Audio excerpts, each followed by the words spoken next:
Wouldn't hurt to turn the mic on, right? I'm on a roll tonight. Move my camera over a little bit. Anyway, good to see everybody. Let's start with the hellos and see who the hell got the cookie. Let me just go back up here. Looks like Kentucky Spike Man 94, you know, Thomas, the other Spike Man. He gets the cookie. Congrats, Thomas. Enjoy that cookie. And quit changing your damn name. He was Colorado Spike Man 94 at some point, and then he just changed it again to Kentucky Spike Man 94. I don't know what's with that guy. All right, let's see who else we got here. Looks like John Nippenberg of Landmark Yards got the half cookie. Congrats, John. Enjoy your half cookie, and good to see you here tonight. And let's see, then we got Tom Grassy. Tom, good to see you here tonight. It looks like you get the crumbs. But hey, the crumbs are good too. Then we have Schuylkill River Valley, John. Good to see you, John. Glad you're here. Chuck Schreiber. Hey, Chuck. Good to see you here. And a whole bunch of things come up on that one. Dundas Junction Model Railroad, James. Good to see you, James. Glad you're here. Train Man 101, Mickey. How's it going? Good to see you here. And I think that's everybody for the moment. Now, we have an interesting night, and I have a video to show you. Not quite yet, but I did start on the expansion room. We'll get to that in a few minutes. But first, hey, Hot Dog Pie with Andy. How you doing, Andy? Good to see you here. So, it's been a crazy week. It really has. I had a lot of running around to do, you know. Going to the store, I had to go to... Well, first I had to get my truck running, the Ford Ranger. It's up and running now. It's actually reliable. So far, knock wood. And it's made about, I think, 6 trips so far. So we're doing good. I wound up putting a mass airflow sensor in it and an idle air control solenoid and a new air filter. And that seemed to fix it right up. It runs like a champ right now. Knock wood once again. So I've been utilizing it to pick up wood and stuff from Home Depot, Harbor Freight, wherever I need to go. Oh, thanks, John. I appreciate that. That truck sits in the driveway, broke down more than I get to drive it. At least that's the way it's been. First it was the starter, then it was those electronic components. It's just one thing after another. I think it'll be all right for a while anyway. But because I really do need it to haul shit with. I don't like using my car to haul wood. And that's why I was holding off getting some of the wood for the shed, the expansion, because I didn't want to put it in my car. You know, I mean, I could. It'd fit. You know, I get a 4x8 sheet of plywood.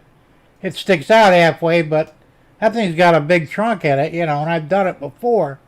But that's why I bought a truck, so I wouldn't have to. So, like I said, I think I had 3 trips to Home Depot for wood. Harbor Freight for, well, I'll show you in the video here in a minute. Then I had to do a blood draw for, you know, my kidney doctor, who, by the way, just got arrested on 47 felonies. He won't be my doctor anymore. Unbelievable. Apparently he likes to play grab ass with both the nurses and some of his female patients. At first I didn't think that he was really capable of it, but, you know, have the friends or neighbors. No, they don't do that. Everybody here, well, my next door neighbor Randy, he has his own truck. And pretty much anybody, well, the neighbor down the street, he's got his truck. The black family across the street from me, they have a big SUV, so doubles as a truck. So no, I don't have nobody bother me with that. I don't think I would do it anyway because, the truck is for my use, not anybody else's. Not that I want to be an asshole, but, it's an old truck. So anyway, they said my kidney doctor busted 47 counts, which are all felonies of, I think, sexual abuse or assault or whatever the fuck it is. I don't know what the hell his problem was. Yeah, I know, that's a lot of opioid, right? He was a nice guy, too. I mean, he's been my doctor for, what, 3 or 4 years now? I see him every 3 months, He was monitoring my diabetes, and my kidney function, because they both go hand in hand. And I liked him. I thought he was a great doctor, but, I guess, I didn't have any tits, so he wasn't going to bother with me. But, what the fuck? So now I'm waiting on a new doctor. That's going to be part of my rant tonight, which we'll be doing that later, too. So anyway, I had to do a blood draw because he'd already set one up for me. I said I'd do one every 3 months. Now, I know how to read the chart, so I kind of keep track of my own stuff anyway.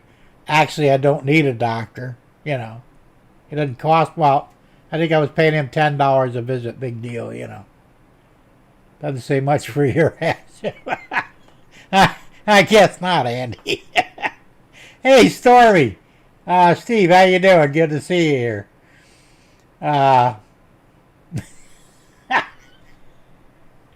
Poor Gary Busey got in trouble patting a girl's ass on set.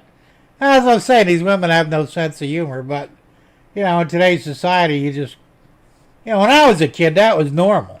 Men did that. And the women seemed to like it.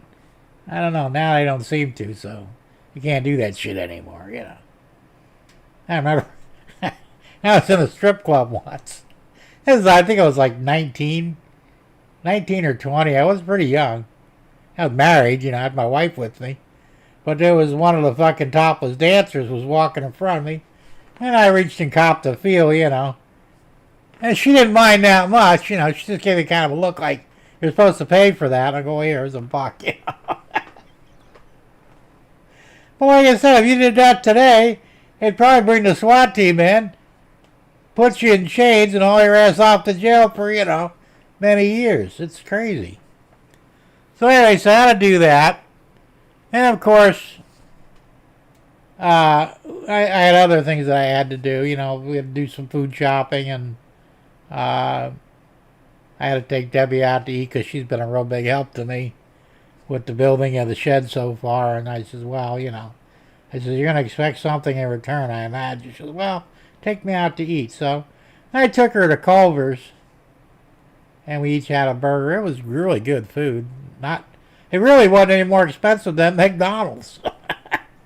And the food is 10 times better, so good deal on that, right? So I had that going on.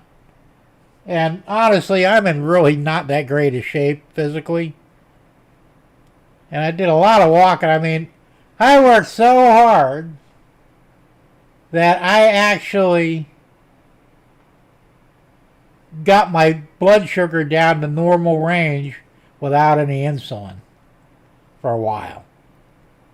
And I wasn't doing a whole hell of a lot, but just that extra thing that I was doing made a difference. Yep, Jim, you'd have a security boot on your throat today. Absolutely. Crazy times we live in. So, I didn't get a whole lot done on the shed, but that's okay. Slow but sure, I'll get it finished. It might take me a week or two, who the hell knows. Actually, I think it's going to go pretty quick now because the tough part for me was building the floor. Because basically I did that mostly myself. I didn't really have any help. So once I got that done, the rest is it's starting to go together. The only difference is now the shed I bought from Amazon. It's an 8x6, a lean-to.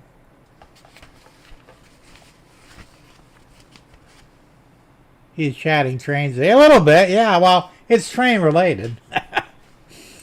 And John says, congrats on walking, Jim. My wife and I shoot for 10,000 steps a day. I probably did that the last few days. Back and forth, back and forth. You know, because I can't pull my truck close to the shed. Because now that the property's fenced in, I have a limited area to back up into.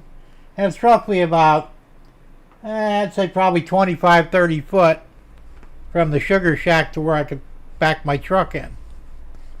Back and forth, and of course I don't have a lot of strength, so I opened the two boxes for the shed in the back of the truck and took out, you know, piece by piece and walked them over here and stacked them. The wife helped me, which really helped. James says, I did 1,200 steps today. Well, Dan, you're doing a lot more walking than I am. Hey, Tom Trains and Things. How you doing, Tom? Good to see you here. So, this thing's not that bad. Like I said, now I had to change some things on it because it has a door on the side. I don't need an external door. But basically I'm going to leave the back section of it, what we consider the back section of it, with no panels, bolted up against the sugar shack, and I'll cut a hole over here for a doorway. So I'm going to lose the door, and the extra panels I have I can put in place of the door, so I don't have to worry about it, and that's also deletes any potential rain issues. I said I still have to shoot foam in this. I can't afford to buy the foam until next month, but I am going to spray foam on the whole interior of the shed. But we'll talk about that another time. So, hey, it's been a little rough, like I said, on me. I'm not used to it. I kind of feel better. I mean, at night I feel like I've been hit by a truck and maybe run over 3 or 4 times by said truck. But then in the morning I feel great, you know. So I'm waking up full of energy and no more pain. It's weird, but hey, I'll take it, you know. So, anyway, without further ado, let me run the video. I believe it's 8 minutes long. Both me and the wife took turns shooting the video. She holds the phone sideways, or I held it straight up, so yeah, I do look a little exhausted. Thanks, Tom. And I took a shower today too, but my hair's been a mess. So we have different styles of photography, and hers are just as good as mine, but when I did the editing, I had to kind of compensate for the sideways view and the vertical view, and then when I posted it on OBS, I had to compensate even more. So the video is not 100% great, but it's not bad. It's watchable, but it's not actually how I intended it to be, because otherwise her segments would be small, mine would be huge, so I tried to equal them so they look pretty much the same. Anyway, enough of my bullshit. Go ahead and listen to this. It's pretty good. It'll show you where I'm at right now. Before you get to that, so we're here from Lane County Railroad, version 2.5. Yeah, we're still on 2.5. Anyway, I started working on the secondary roof for the shed, and I want to show you what I've done so far. Let me switch cameras around here. Or not. I've got the floor joists in. Got your framework. It's all buttoned up and ready to rock and roll. I've got anchors that I haven't put in yet, but I've got 4 30-inch long anchors that screw into the ground and then clamp to the wood. Trust me, this thing's not going anywhere. It's looking pretty good. I'm getting ready to put the plywood down, and I'll show you again after the plywood's put down. So stay tuned. Alright, we're back and the floor is now down. The plywood, so that's ready to rock and roll. Now today is Monday. Tomorrow being Tuesday, I'll start probably assembling the shed. Don't know how long it'll take or how far I'll get, but we'll see. So, that's where we're at so far. Stay tuned for more. Alright, now here, a ground anchor. These are pretty slick. You just put them right where you want them.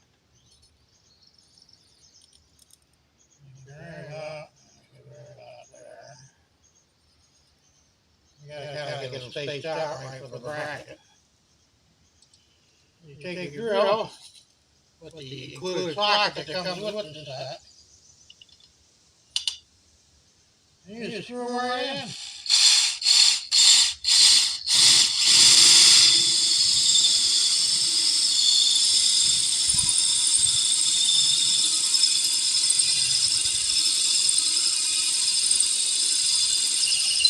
Tree stump.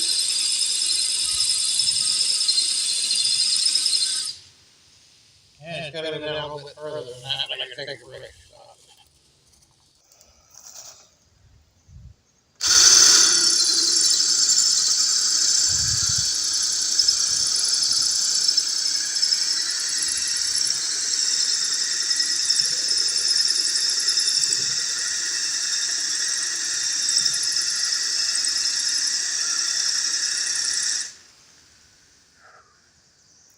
Oh, that's some growth, I guess.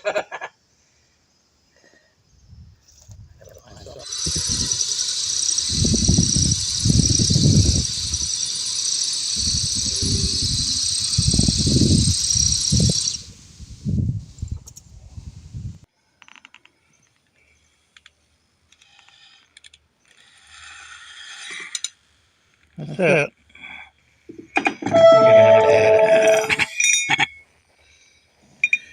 Yep.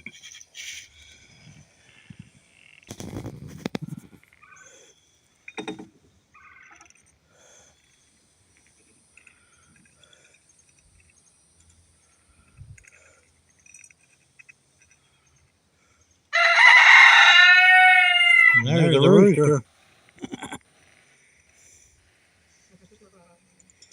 The supervising rooster.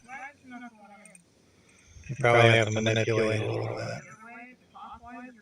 Clockwise, always clockwise.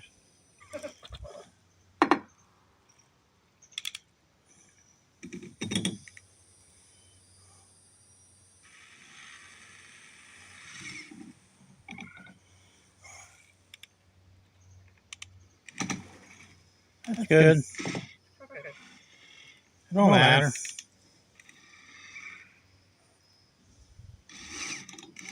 Oh, that's really crooked? Oh, that don't matter. All right, now bring that back over here. Sides.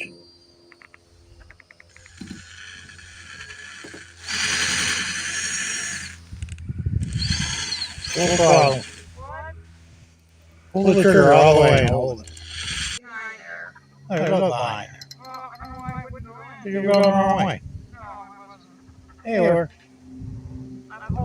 let's go back up on the wood. Yeah, that, my friends, is how you put it in a ground egg. Oh, that's good. Thank you, Debbie.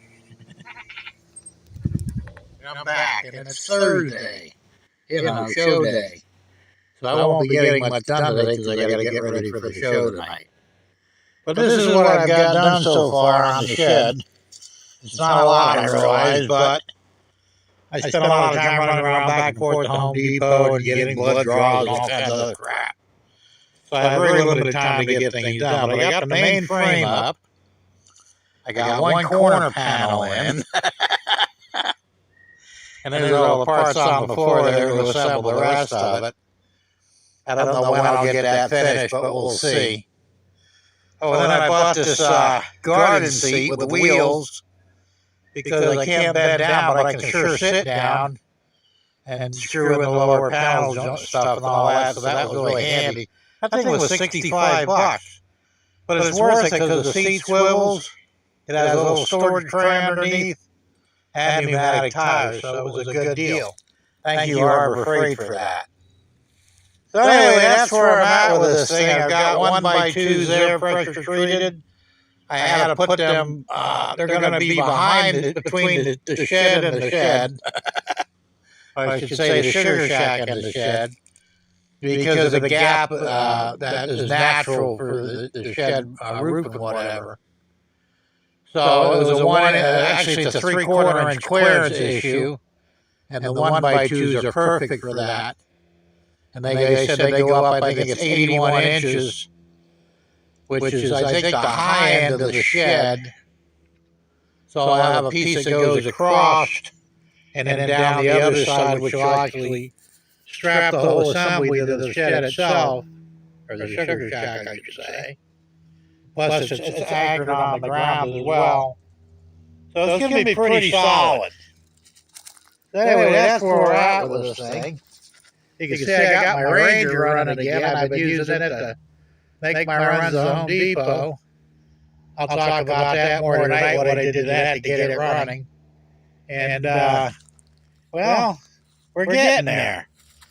So we'll see y'all tonight at 6 o'clock. Well, actually, you'll see this at 6 o'clock or thereabouts. So we'll see you tonight, or I'll see you in a bit, however the fuck that goes. Thanks for watching.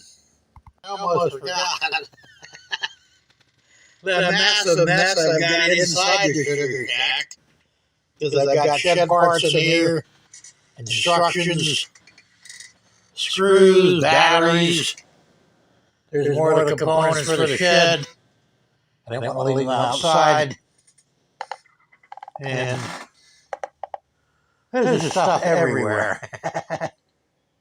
But eventually it'll get cleaned up and we'll be good to go. There's a big 5-pound box of screws, deck screws, which I'll be using a lot of. So, you can see everything's in total disarray right now. It will be for probably the next month. But we're getting there. Thanks for watching. To answer all your questions while you're watching that, let me go back there a little bit. Everybody's a comedian, I could say. I can see. So it says I would go 2 inches here and hit rock. Yeah, fortunately it's all sand here. There's a lot of roots because of the trees, but the reason I had such a hard time getting that down was this tool they give you, which is literally a modified spark plug socket with a stem on it. But it's a little round over here close to the socket. I had it too far in the drill chuck, and it clamped down on this, and it was spinning. If I would have put it on the octagon here, it would have went right down, because I did correct it after that, and the other 3 went in like a piece of cake. With the occasional hitting a stump and not breaking my leg when it come out of my hand. But, you know, that's to be expected. James says those are not allowed in his area. Well, fucking Canada, man. You guys are weird up there. Their anchors here, I mean, yeah, you could dig concrete footers or, pour concrete footers. What the hell's the difference? Actually, I think these would work better than a concrete footer because they literally screw into the ground. And they're 30 inches tall, which is the longest ones I was able to find. And I think I paid $66 for a set of 4 of those from Amazon. It comes with the L brackets and different clamps and the tool. It was a good deal, so I got them because I just wanted a little more security to make sure nothing was going anywhere. And like I said, it's really seriously attached to the sugar shack as well, so the only way that thing's going anywhere is if it takes this with it. So I'm not too worried. Let's see, don't call OSHA. Yeah, right. Digger's Hotline, there you go. Oh, I don't have to worry about, I know the ground up, there's nothing there, no water lines or electric. Just like I said, roots here and there, but nothing I'd have to worry about. Now on the other side of the shed, there's electrical, there's the power from the line, there's plumbing. That I would probably have to have somebody come down and actually, mark where everything is, because I wouldn't want to take a chance doing any digging there. Miss utility. James is making your wife work. Well, she could get down on the ground. I could get down on the ground. Problem is, I can't get back up. So we did that before I bought that wheeled garden cart. And the reason I did, because Tom rightly said he has one. That's where I got the idea from. I seen Tom using his on his landscaping videos that he does around the house. I said, I got to look into one of those. So like I said, I looked around, and Harbor Freight had the cheapest one at $66. Amazon had them. They started at like $90 and went all the way up to $250, and it's like, I ain't paying that much for a fucking seat on wheels, you know. So I wound up getting the one at Harbor Freight. It was a good deal. Well, those aren't actually safety goggles. They're sunglasses. Deb just got her eyes done, her cataract surgery, so she's very protective of her eyes, which is a good thing. And they tell you, when you're outside, you should wear sunglasses anyway. Now, hers are wraparound, so they really protect her eyes and don't let any sunlight get through. So, Tom says I have one of those. Yeah, I know. James had a motor to it. And, you know, I read a story the other day. It happened, I think it was here in Florida, I'm not sure, but somebody took a mobility scooter, you know, those little four-wheel small-ass things, basically a seat and the steering bar and four wheels, and got it up to 50 miles an hour. They got busted, obviously, you know, for speeding and illegal modification of an electric scooter. Can you imagine doing 50 miles an hour on them things? Holy shit, I don't know if I'd ticket them. I might want to send them to the, you know, the nut house to have them checked out. See if they got a few screws loose. Let's see. A little hot rod he could build. Yeah, there you go, right. Well, the shed have wings when it flies now. It won't fly, and it's not going anywhere. Thanks for the update, Jim. What is going on in that addition? All right. That's an 8x6 room. 8 foot by 6 foot. The printers are going to go in there. The sink's going to go in there. And probably some of my storage bins, which I can stack. So that's going to be a combination print and storage room. And that'll free up a lot of area in here for other things for me to do. There was talk of a helix. Yes, Andy, the helix will come later on. That's going to be a tip out down further on the shed. I'm not going to use the whole shed for that. I was at first, and I thought, what a waste of space. I could build a 4x4x4 foot tip out. That doesn't even have to be 4 foot tall. It could really only be like probably 2 foot tall. With, you know, doors that open all the way around, 3 doors opening for access. And I could put the helix inside that, because the helix is only going, I think, 19 inches high. You go from the first level to the second level. So it's easier and cheaper to do a tip out than it is to actually buy another shed, which is what I was originally going to do. But, you know, I thought, well, I got to start saving some money here and there. Let's see. Okay, now we're caught up again. So I'm making progress on the shed. I had to make modifications, like I said. The shed as it comes has a door on the front side. I don't need a door there because I'm going to have a doorway in here to get access to it. So instead of putting the door on, I'm going to use the extra panels I'll have left over, because they're opening on the wall side over here. You don't need them. So one or two of them will go in place of the door. And the corner sections, I don't know, here's probably a pretty good picture of it right here. See how the corners are? Now, this represents, say, the front of the shed. This back here is the back of the shed, and these are both sides. Now, this side over here on the right would be where the door is. That won't be there anymore, but the ones in the back, because my door opening is going to be pretty close to the edge, I reversed the corner piece. Because on the thin side it's about this thick, and on the thick side, as it goes around the corner, is about this thick. So I reversed it. It didn't affect where the holes were, because everything's still lined up, but I did it basically backwards. I have to do the same thing on the other side against the sugar shack because that's where the plumbing for the sink is. So this to make it simpler, and I already have basically there's a wall there anyway. I mean, I'll still cover it. But like I said, I'm going to get the spray foam and do the ceiling and all 4 walls. And then put, actually fiberboard I'm going to use because it's cheap, as an interior walls. They're, I just priced out $13 a sheet for a 4x8 sheet, which is not bad. Hey Dwight, how's it going? Good to see you here. So, I think for right around $100, I'll get enough of that fiberboard to do 4 walls and the ceiling.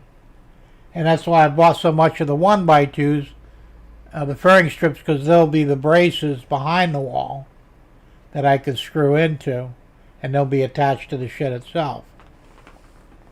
So, I got a plan there, and of course there will be some electric. I'm thinking 4 single duplex outlets on the back wall, and the light switch will probably be on the left-hand side after the doorway. I'm not sure if I'm going to put a door in or not. I don't really technically need one, so I probably won't waste my time. I'll trim it out, you know, like it'll look like it could have a door, but not actually put a door in there. So, hey, Wigwag Workshop, Steven, how you doing? Good to see you here, man. So, that's the plan, so to go far. It's not going to be too bad. I'll have to have the wife help me. And that's another, well, I bought that seat. Now that's a dual purpose thing, because after I'm done with it on the shed, I'll give it to her and she could use it for her gardening or whatever, because I don't do that. But she likes playing with the, gardening stuff, and, hey, we're not getting any younger. And anytime you don't have to be on your knees is a good thing. So, Jim, you can get fiberboard with holes in it. I use that for 2040. Yeah, they got the one with the holes in it, but I really didn't want the one with the holes in it. I'm probably not going to be hanging anything on the walls, except for like maybe these paint things, but it's easier just to screw it right into the wall rather than use a hook. So I'll probably just go with the solid. Although I did find white fiberboard, which will be nice. It'll help brighten up the area. There will be a LED strip light up top. Just one is all I need. And Royal King, which just opened up here in Sebring, they have them for $17.99. And I think it's a 40-inch, something like that. It's pretty big and should light up that whole room without no problem. And like I said, I'll put an outlet up in the ceiling, plug it in, and have a switch for that outlet. And so I can turn it on and off. Or I may even have it come on with, maybe, because I've got 3 switches here on the wall. I got the left bank and the right bank for over the outlet. And then I have the office, which is the overheads here. So I could tie it into that and have them come on with the office light. So all 3 overheads will come on simultaneously. I haven't decided that yet, but I'm going to have to dive into it anyway. So, I really wasn't planning on opening up these switches, but the outlets in the back there, I've got 2 double duplex outlets, which they'll be taken out. I won't need them there anymore. And I'll buy a new wire, tie into that double duplex outlet, and continue the wiring out for the single duplex outlets on the back wall of the shed. So it's all going to be code, so I don't have to worry about that, because, well, technically you're not supposed to do that shit yourself, but fuck, I've been doing electric most of my life, so. Though, Tom, I was thinking, if I do get maybe one piece of fiberboard with the holes in it, I could use it to make some tool holders and shit, maybe above the printers. That might not be a bad idea. I won't do everything in that, but maybe a small section just for, hanging tools, which would probably be a smart idea. So thanks for that info. So, unfortunately, I did not have a chance to wire up the tracks yet. So trains are still not running. Will they be running next week? Maybe, maybe not. I have no idea. It depends whether I get to it. I mean, yeah, like I said, I'm putting in basically a 6-hour workday and only probably working 3 out of that 6 hours. I have to rest. It's time consuming. I'm very slow, but you know, I'm disabled, so no big deal. How's the flu going? I don't have the flu. Or somebody else might have the flu. So if it takes me a week or so to get the shed up, that's fine. I think the toughest part's probably going to be the roof. I'll have to work on a ladder with that one, at least on the tall end. On the short end, it's actually shorter than my head. I stand 5'6". What is work? You know how work is, James. You've been doing it all your life, just like the rest of us. I think it's 5'4", I believe, at the low end, because you know it's a lean-to. Now I won't be on the very low end, so I'm not worried about hitting my head. You know, I'll probably be standing in the middle of the shed, you know, doing everything. But that I could work off a step stool, you know, to get to the screws, because the way the roof goes, there's a set of panels at the top, which I'd have to do from inside the shed, and then the final one from outside the shed, obviously working on a ladder. And then the second set goes underneath of it that are closer to the bottom, and those I could do, like I said, on a 2-step step stool. Or if worse comes to worse, I can get the wife to help me with it. That's going to be the hardest part of all of it. I mean, the rest of it, so far, I've been, for the most part, I've done most of it myself. The shed itself, you know, I built the bottom frame section, I put it in place. I didn't anchor it down yet because I knew there was going to be a gap between the vertical uprights toward the sugar shack and the building itself. So that's why I said I bought the 1x2s are actually 3/4 thick by 1.5 wide. It's not even close to being a 1x2. I wish they'd make them the way they're supposed to, but so when I shoved it in there, I had to pull the frame back just a tiny little bit and then screw it into the shed so that the 1x2 and the vertical frame and that corner panel. All right, John, sounds good. So that corner panel is actually screwed in, and I put a couple of screws on the top and bottom over here. And then I went ahead and I locked down this side of the bottom frame. Now tomorrow I'll put the other 1x2 up on the left side behind the vertical and that corner piece. Once that's in, then I'll lock down that side of the frame. And then I can lock down the rest of it after that's all done. Like I said, it's kind of a pain in the ass, but you know. And the wife says, I'll bet you won't do this again. I said, I'll bet you're right.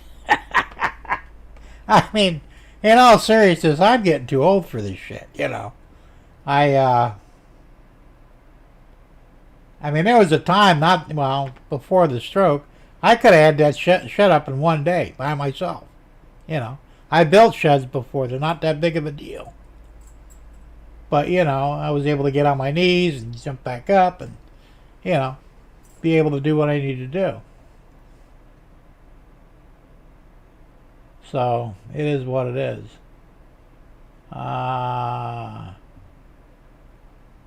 Steven says, oh, stormy sky. I have not seen you in some time. We haven't seen you, Steven, in a long time either. And James says, I'm going to take a train break soon. Maybe bring you with me, Jen. There you go. I need a train break. Like I said, this is really kicking my ass. It's a good thing, and then it's not. I mean, from a health perspective, it's probably very good because it's forcing me to work my body a little bit, and I'm seeing the benefits already. Like I said, I checked my blood sugar the other day, it was 110. It's like it's never that low, which that's normal. So it's like shit, and I didn't take any insulin, and I was drinking soda all day long, and so even with the drinking the soda, it didn't jack it up because, it was working, doing things. Of course, once the shed is done, well then I'm going to go back to my sedentary lifestyle, right? To some degree, anyway. I wish I could do more, but James says I'm painting Merchant Road 2 now. Oh, cool. Stormy says been very busy. My dad had a shoulder replacement last week, was up north, then storm spotting, chasing the last 3 days or more, and more tomorrow. I know, this weather's weird, isn't it, Steve? That's messed up shit, man. I don't know, they're talking about the Super El Nino. That's supposed to, I'm not sure, I don't know much about it, but one weather scientist says, well, it's going to push all the hurricanes further north. So the Northeast is going to get hit left and right. Well, I said, that's fine, as long as it ain't us. And you talk to another guy who says, well, the Super El Nino is going to bring more and more powerful hurricanes to Florida. Honestly, I don't think any of them know what the fuck they're talking about. We'll just have to wait and see. So, and like I said, the weather, you turn on the Weather Channel, oh, it's going to rain today, 80% chance. All right, Deb brings it to the chickens because she don't want them getting wet. And the whole day goes by and not a drop of rain. Like, what the fuck, And I know, Tom, it is. It's all bullshit, They don't really know what the fuck they're talking about. I don't know why they don't. I mean, as long as I've been alive, the weatherman's been right about maybe 40% of the time. So, I mean, but here, they're more missed than they are hit, Steve says, sorry about your dad, but very cool on the storm chasing. Hope you get lucky. Yeah, all right, well. Yeah, it's never fun to do operations on shoulders, hips, knees, any of that crap. He said Tom's wife, Debbie, she's getting her hip surgery, I think, on the 21st or 22nd of this month, next week sometime. She'll be fine, but she's a little nervous about it. I don't blame her, it's scary. Kentucky Spike Man, Thomas, there you are. That's Thomas, by the way, for all you who haven't put 2 and 2 together yet, that he changed his name yet again. Sorta. And Steve says, we have had a lot of tornadoes here in Wisconsin, including our area the last 3 days, plus some possible tomorrow. We watched Max Velocity and Ryan Hall. Them two are awesome to watch. Yeah, I've listened to them too, and like I said, they're right sometimes, but not all the time.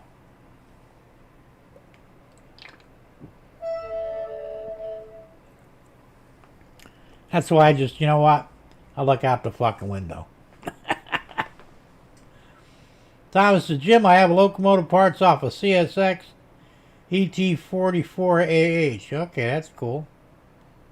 Of course, doesn't do you much good if you don't have the whole loco. So yeah, I mean, all this work has actually been kind of good for me. Although I'd probably argue that with you at the end of the day. I come in, I'm too tired to make dinner half the time. I do it anyway, but it's like, shit, this is killing me, man. My back's hurt, my legs hurt, my neck hurts, everything hurts, Chuck says, we were supposed to be in the 50s Saturday. It's now 86. 78 here in Florida. And usually during the day it gets up to around 80, 81. And then at night it kind of drops down to the mid-60s, 65, 68. It's very weird weather for this time of the year. And Thomas says, I'll probably buy an old CSX CW44AC. There you go. Or you could use the parts on that. So, yeah, it's been an adventure, let me tell you. And I said, the wife says, you probably won't want to do this again. I said, you're probably right. I think if I have to build another shed, I'll pay somebody to do it. I just, I really am. I'm just getting too over this shit. Yeah, I'm thinking about it. So I could have built one out of wood, 2x4s and plywood, or T111. Probably just easier than I'm putting together this thing, But I didn't really want to screw around with all the measurements and all the other crap. So I said, how hard can it be to build a shed? Hey, Jesse in Oklahoma, how you doing? Good to see you here, man. So it's 79 here. It's 78 right here in Florida right now. It's weird. So,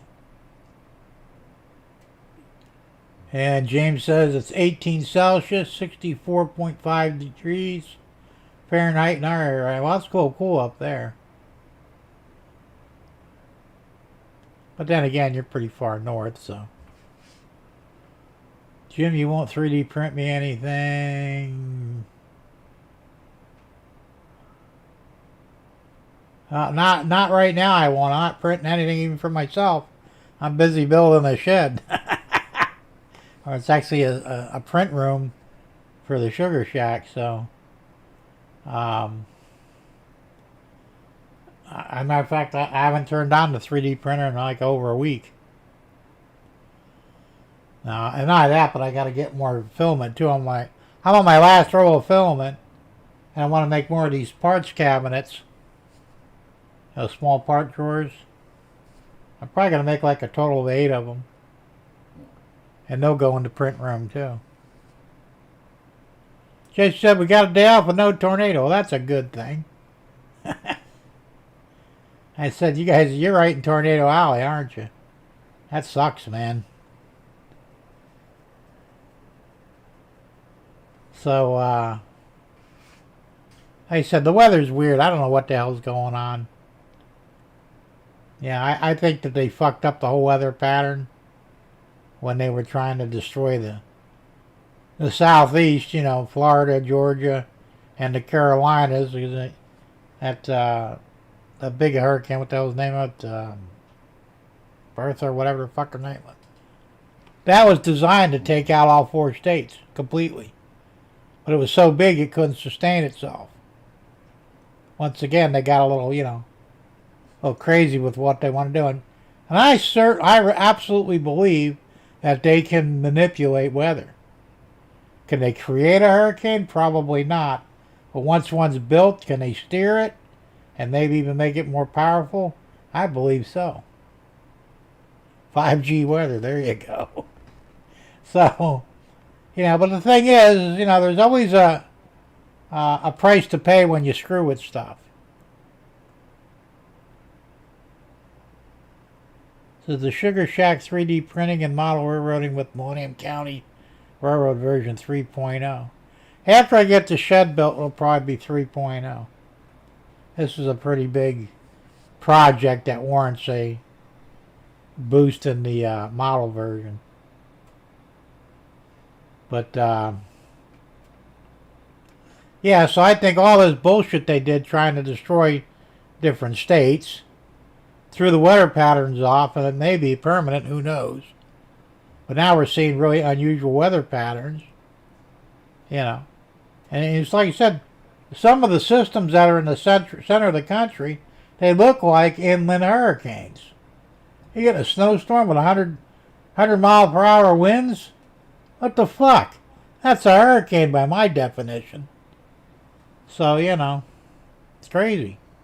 The answer is yes to that, Chuck. There will be a doorway right here and no door in the shed itself. So I said I don't think I'm going to put a door in per se, but there will be a doorway without the door, so I could just walk right in, because it doesn't make sense to have 2 separate entrances. That's just more work for me to walk around. So, yeah, that's why I said I'm modifying the design of the shed. So I'm losing losing the outside door of the shed, but I'll have an inside door instead. So you'll see it as it goes through. You know, as I go through, I'll do more video and you'll see what I'm doing and why. It's going to be pretty slick. I mean, you know. And it's funny because I ordered the shed from Amazon. The day after I get the shed, they want me to do a review on it. It's like, dude, I haven't even taken it out of the fucking box yet, you know. So I'm not doing a review until it's finished. You know, then I'll give them an actual honest review. And I read the reviews. There were like 200 reviews on this particular shed on Amazon. And about half of them were morons, as near as I could tell. It's a lean-to. So, you know, the back of it's higher than the front. The roof slopes. Well, some moron, I should have screen grabbed the picture, put it on backwards to where now the roof is level. And he was bitching about it because he says, this is nothing like it explained on the documentation. Well, you fucking moron, you put the damn roof on backwards. I mean, it's something you have to actually try and do, you know. I guess they just have no reading comprehension. I look at the instructions, they're not great instructions, but if you look at them, you can understand them, you know. Who knows, we may have a supercell. Nah, not likely. I mean, it's possible, but I honestly don't think so.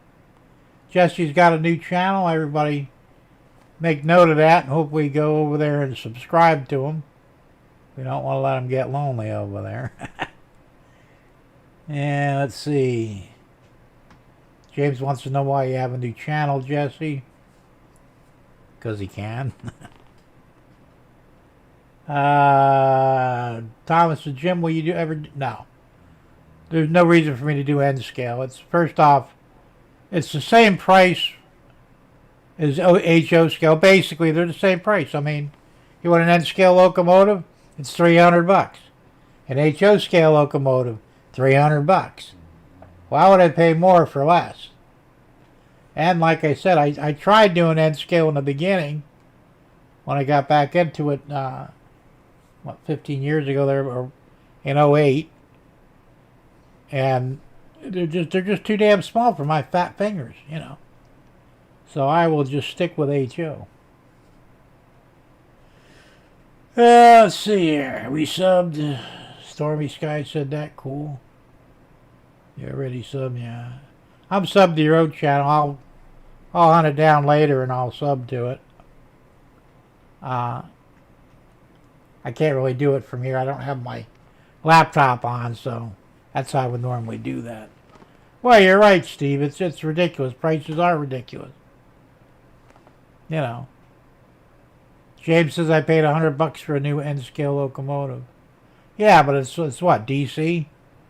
If you get DCC with sound, you're looking at $300. So, you know, it's ridiculous. How could this be the same price as this? It doesn't make sense, except that they can. You know, you can get HO scale locomotives in DC for $100 and even a little bit under, even for new ones, which is probably what I'll be doing in the near future. I'll put my own sound cards in them, you know, not that hard to do, and then, you know, get what I want. You know, yeah, see, like I said, DC, absolutely. But if you want DCC and sound already put in, $300, man. And depending on the brand, I think Rapido's even more than that. And there's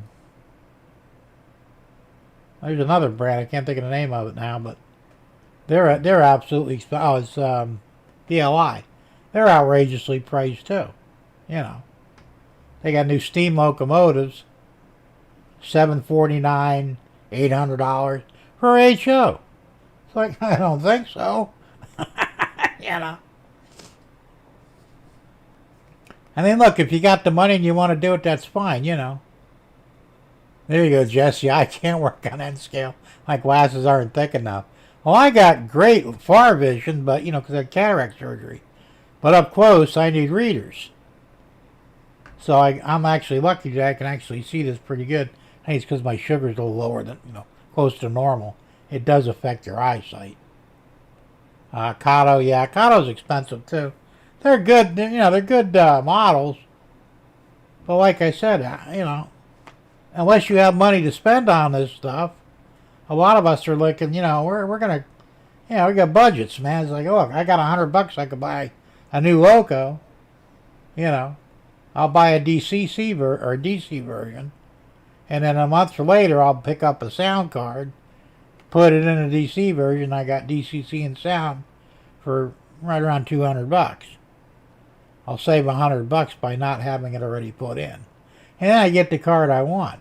It's like I said, I know James up in Canada likes the ESU, and that's fine. Myself, I like the what the fuck are they called? I can't remember. I like the other one, the son of a bitch, I can't remember what they're called now.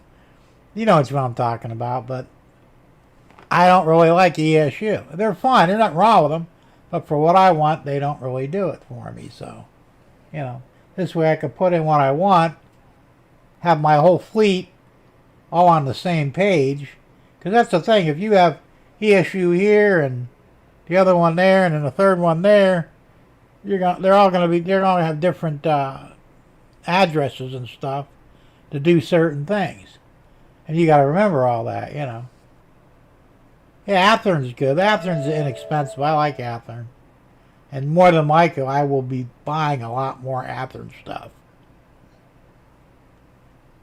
Thomas says I'm going to get an N scale PRR 686. Cool. I mean, look, if you can handle N scale, more power to you, but, for me, it's just too small. I'll stick with HO thing. I mean, I would rather be with O scale, but the reality is I can't afford O scale, I mean, I'd have a pretty lean layout, because of the money that it costs. I mean, you want DCC and sound and some modern locomotives. You're looking at up to $2,000. How many of those things you think I'm going to buy, right? Jitch, I use the decoder at the factory installed. I use ESU if I need to replace. Yeah, well, so I'm saying that works great for you, And I got no issue with it. That's fine. They're good decoders. I just like the Tsunamis. That's what I was thinking. I like the Tsunami 2s because you could do more with them. So it all depends upon, what you want it to do. And for probably the average model railroader, ESU is fine. And Thomas says Vinny does that scale. Well, Vinny's crazy. But he's also got long, thin fingers. You ever seen his fingers? And you look at my fingers, they're fat. Short and fat. Both of them. You look at Vinny's fingers, and they're long and skinny. It's like his hands are designed for N scale. Which is great for him, but not for me. So, everybody's going to have their own, preference, and that's fine. James says, I don't need it. Well, that's what I'm saying. If you don't want or need them, that's no big deal. But for those of us who do, we're willing to go that extra mile for them.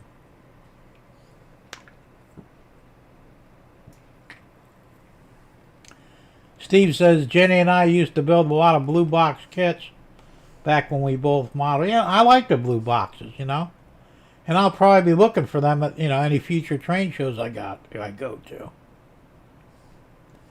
They're DC, but they're fine. They're easily converted.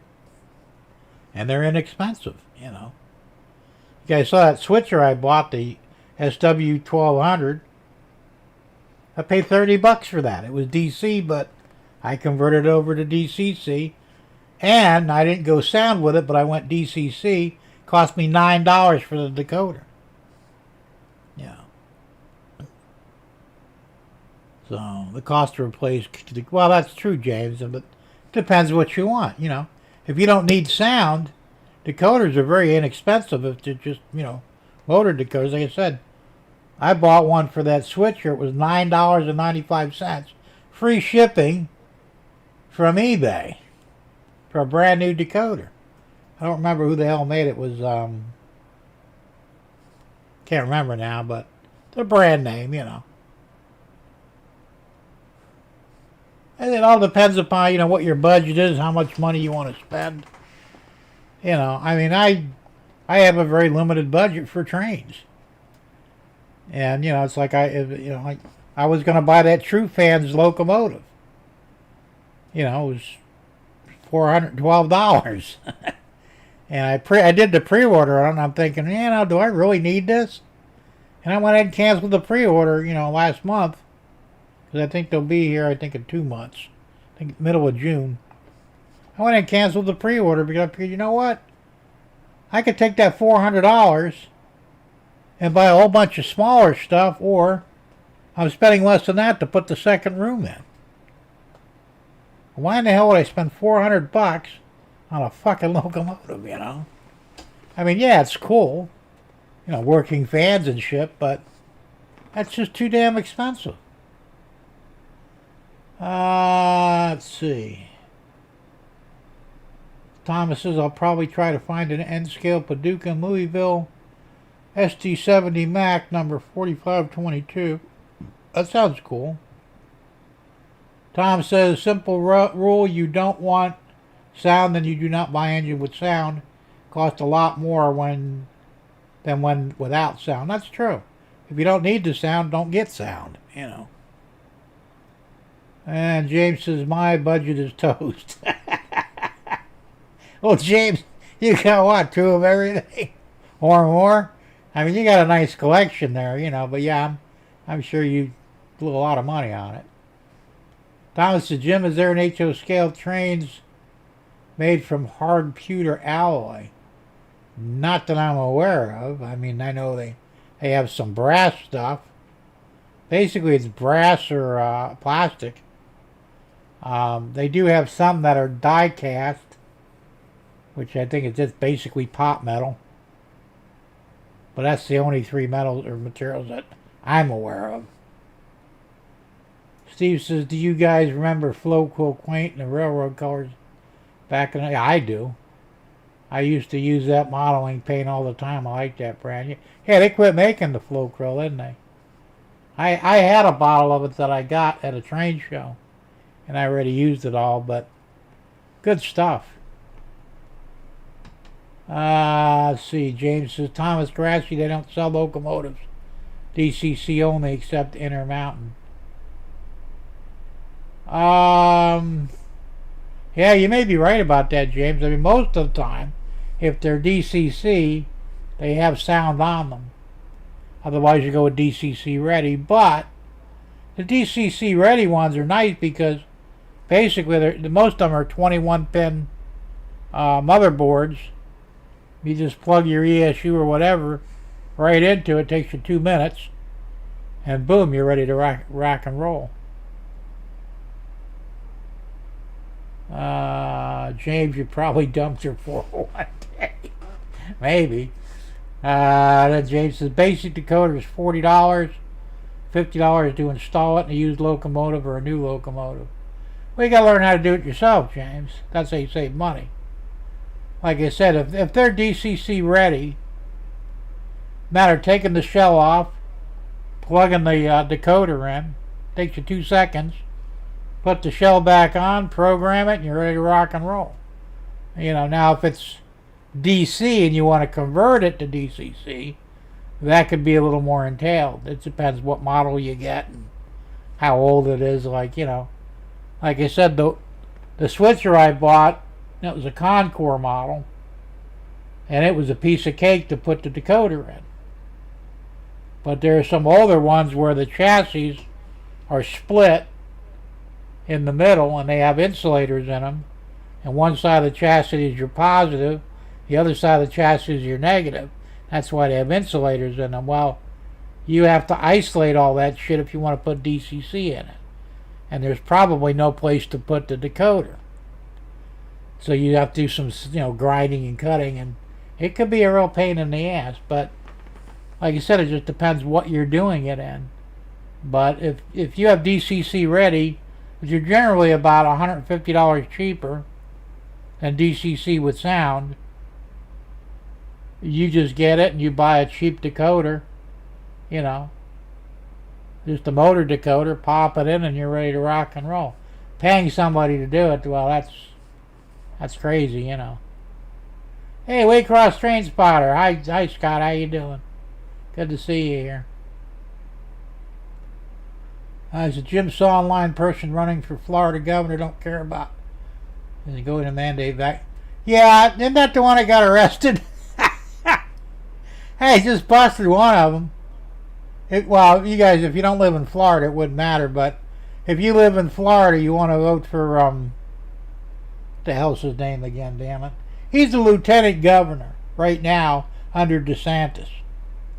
I can never remember his fucking name, but he just announced he's running for governor, and DeSantis endorsed him, and he's the guy we want in there.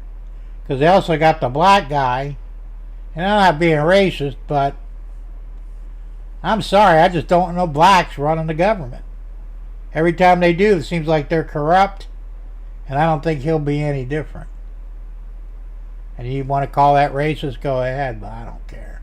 Hey, Floyd, how's it going? Good to see you here. Collins. Jay Collins, that's who's running for governor. He's the lieutenant governor right now. And he's running for real governor, so I'll be voting for him. And he's also going to carry everything DeSantis, our present governor, has started, such as getting rid of property taxes, and they've already passed a whole bunch of laws recently that are good for Florida. So we'll see how it goes. Yeah, they are all corrupt to some degree, Jesse. Like I said, I hate to be racist, and it's really not, it's a fact. But every black man you put in a position of power, he somehow always abuses it, He's dealing drugs, doing drugs, running a whore operation. I mean, they're just, fraud. Every black governor that's ever been in this country, or mayor, has been arrested or accused of doing something illegal. I don't want to go there. Florida's in good shape right now. I want to keep it that way. So, but yeah, I think there's been two gubernatorial candidates. One just got arrested for corruption or something, and the second one, I think he's involved in something too, and he's gonna wind up going to prison. Fine. They should all probably be hung anyway. Jesse, I was watching your videos on my phone. There you go. So, anyway, going back to trains, about Rick Scott. I don't like Rick Scott, Thomas. I don't trust him. He was on the take for Medicare years ago, and I just don't trust him. I don't like him. I don't trust him. I've never voted for him and never will. But he keeps winning for some reason. Tom says that includes women in politics. They don't belong there either. Oh, that's true.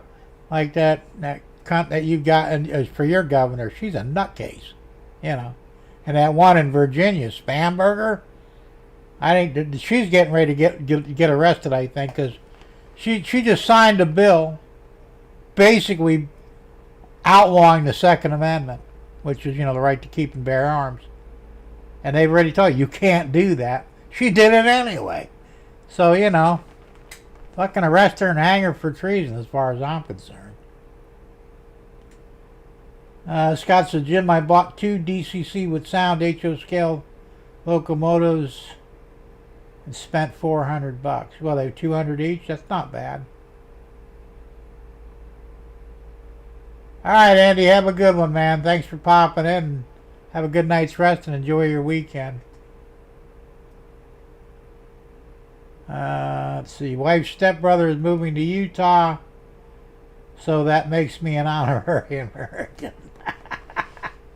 No, not actually. Sounds good, but no, that's not going to work. Yeah, you hear that Canada's throwing out? I guess they're getting ready to deport all the illegals you got up there back over here. I'm thinking we don't want them either, you know. So they're saying that when Canada does deport them, we're going to be waiting for them at the border so we could deport them back to wherever they came from. We don't want them here. It's crazy, you know. I don't know. Hey, Scott says at a train show and plan to go to the train show in Tallahassee, Florida. Well, yeah, you get good deals at train shows. I said I've done fairly well. I don't go often. I won't go unless I have a few $100 to take with me because, you know, I'm not a window shopper. I don't like window shopping. If I go to a store, I expect to buy something. So if I don't have the money to do it, I simply won't go. Tom says, James, that is not even close to being correct. Hello. Yeah. Now, you're not an honorary American. What about the gay? Nah, you're getting political here, Thomas. I don't really want to talk about that stuff tonight. We do that every week, you know. Y'all know how I feel about queers. You know. I think we should send them all to Saudi Arabia and let them deal with them. I have to get a premiere finished before Saturday so I can go out storm chasing tomorrow. Have a great evening. All right, Steve. Well, thanks for popping in, and we'll see you next time, man. And hey, have fun and be careful out there. All right. We don't want the storm chasing you. You're supposed to be chasing it. No, that is okay, Tom Grassi. So anyway, I don't know what I don't have any plans of buying any more locomotives anytime soon. Maybe next year I may have a different attitude, may want more. Really what I'm doing, what I want to go to train shows for right now, well, in the near future, is to buy more rolling stock. I like to find rolling stock that's different, you know. I look for advertisements on the side that you don't see every day. Like Thomas, he gave me one that's the Eggo brand, Eggo waffles. That's cool. I like that, you know. And so I look for you know, boxcars that have different names and logos on them.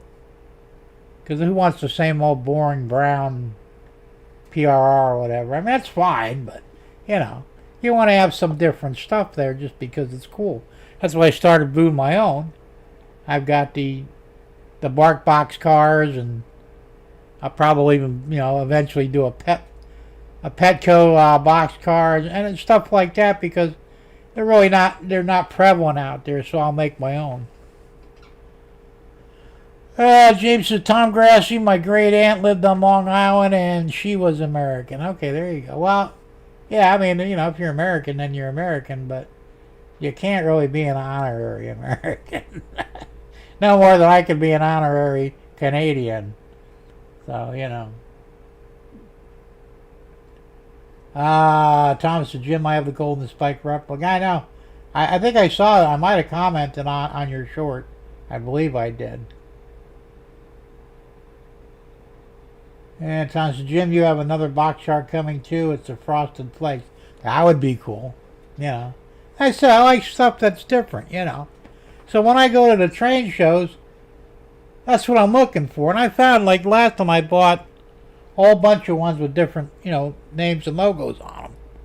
And even though I have to go through them and, you know, put new coupler boxes on them and, you know, probably change out trucks and put metal wheels on them, that's fine. You know, reweight them and all that because I like the painting on them. So that's what I'll be looking for usually when I go to a train show. Now, if I see a locomotive that's a good deal that I might like, well, you know, I might buy it. But more than likely, it's going to be DC because I'd rather do the conversion myself and save a bunch of money. So that's my end goal for the train shows. All right, James. Have a good one, man. Thanks for popping in, and be safe and have fun, and we'll see you next week. Thomas says, I seen Tyco made the DC Comics boxcar.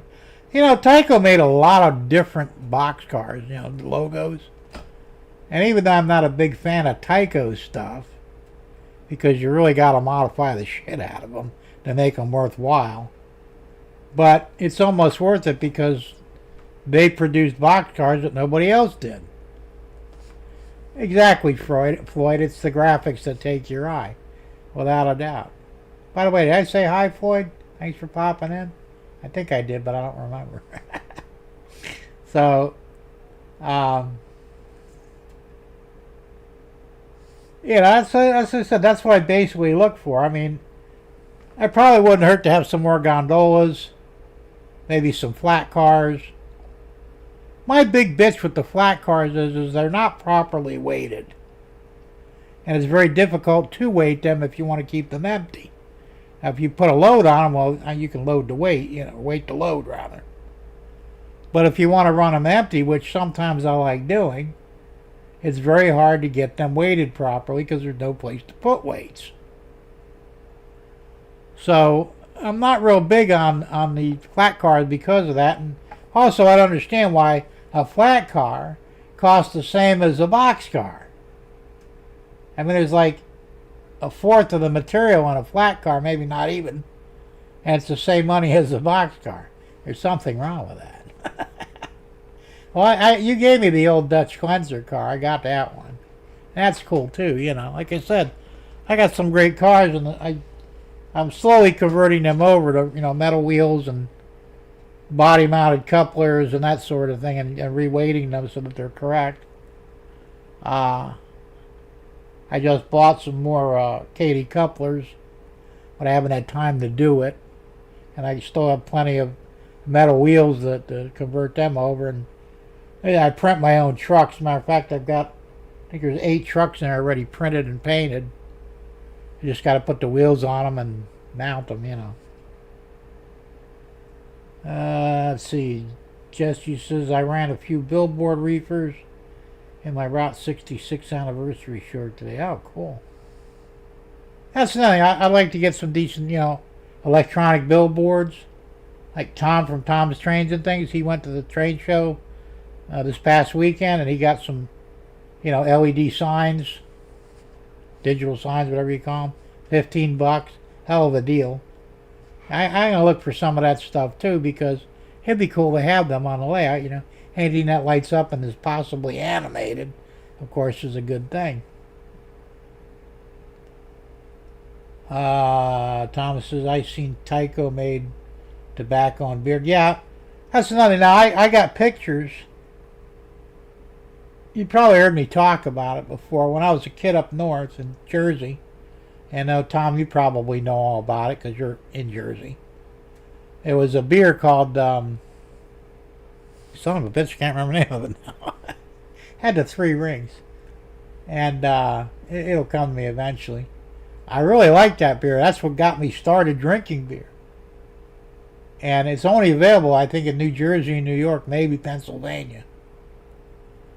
And I found a picture of one, a real boxcar, with that road name and number on it. So I'm going to duplicate that and have one on my layout. So even if I find pictures of stuff, I can replicate some of that shit, with regular printers, and turn, really basic cars into some really cool stuff. I wrote a Halloween song about the old Dutch cleanser last Halloween. Oh, that's cool, Jesse. Valentine, that's the one. I couldn't remember that for some reason. Chucky, you from Jersey or New York? No, boy, it wasn't Olympic. Valentine beer was... I love that stuff, man. I used to go to my grandfather's house. He lived around the corner. He was a deep-sea fisherman, so he wasn't home often. But, I think it was like, every 3 months he went out to sea, and then he'd spend a month home and out again for 3. But whenever he was there, I'd go over and he'd, come on, boy, let's have a beer together, And he'd crack open a Valentine beer, give me half of it, and he'd drink the other half. I never got drunk or anything, but man, that was some good beer. Oh, you grew up there? That's cool. I grew up in Jersey. Well, sort of grew up in Jersey. I said we moved down to Florida when I was 10 years old. But, you know, like I said, some of my best memories were up in New Jersey, you know. Could have been Rolling Rock. No, it wasn't Rolling Rock. It was definitely Valentine. The Three Rings, you know. And it reminds me of the Olympics, but the Olympics has 5 rings. Good stuff, though, man. And I would have never developed a taste for beer if it wasn't for that, because I drank a lot of different types of beers, but because you couldn't get Valentine down here, the closest thing I found to it, and it wasn't even that close, was Michelob, you know, Michelob regular. I didn't mind, but it had to be in the glass. Couldn't drink it out of a can. Give it a weird taste. Valentine beer is better than... Well, it was. It was good. It was very smooth. It just had... You know, and that was a relative...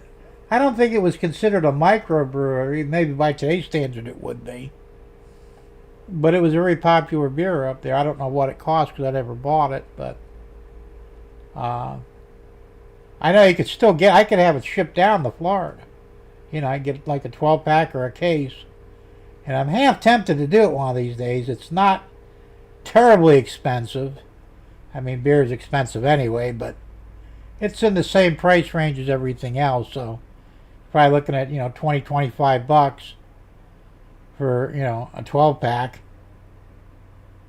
or a case. I'm not sure which, but I'd be very tempted to buy one. You need Utica Club, Jim. I've never had Utica Club. I've heard of it. But, you know, like I said, there's a lot of beers up north that have been around forever that are just brewed differently than what they've got nowadays all over the place, you know. Remember when Coors was making the big shit and you couldn't get it over here? You know, you couldn't get it east of the Rockies? And they had to actually lower the alcohol content in order to get it over here? I tried that shit. It ain't that fucking good. You know, it's like, what the fuck's the big deal? You know, it just kind of didn't taste much better than Budweiser, you know. And I never really liked Budweiser, or Milwaukee's Best. And most of my friends, because they were cheap, would buy Milwaukee's Best because it was about the cheapest beer you get at the time. Now, my late ex-stepfather, or father-in-law, my ex-wife's dad, he used to drink a beer called Dunks. He'd get it at the grocery store. It was 99 cents for a 6-pack. It wasn't bad, but it wasn't good either. I mean, you could stomach it, but... And I don't think you can get drunk on it. It must have had the lowest alcohol content of any beer anywhere. But it was funny, you know. I just remember Tyco made about... Yeah, they might have. Like I said, Tyco seemed to make a lot of different stuff that nobody replicates anymore. Now it's all basic shit, you know. PRR, Chessie, you know, your basic boxcars that you see every day. Which is fine, but like I said, I want to have some of the older stuff that you can't get anymore. As a kid, I remember the commercials that had the talking beer steins. I don't remember that one. That was a Utica Club, okay.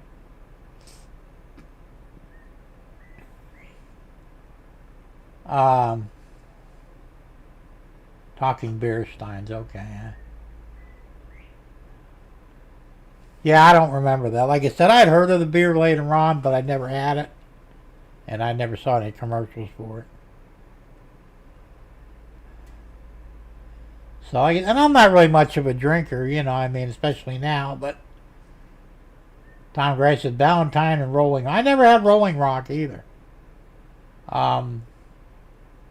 We had a bar, well, it was a pub actually, down in Naples, and they served beer from all over the world.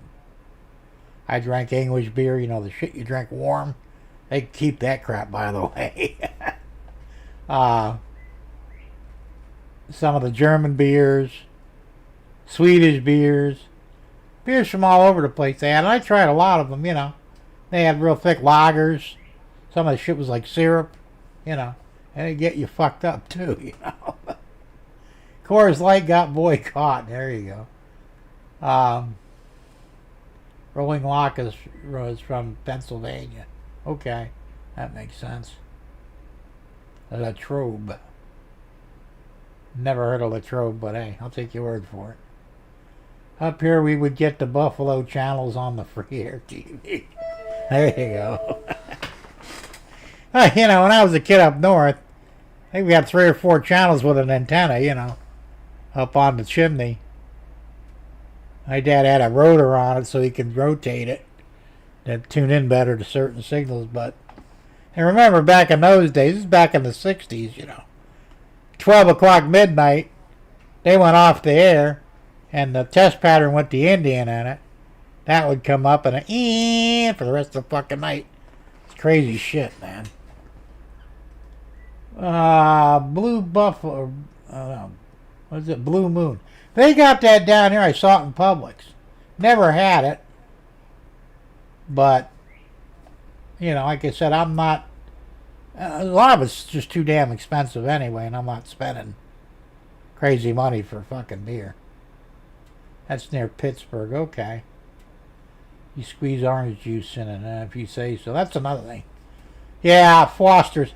I drank a Foster's about 8 years ago.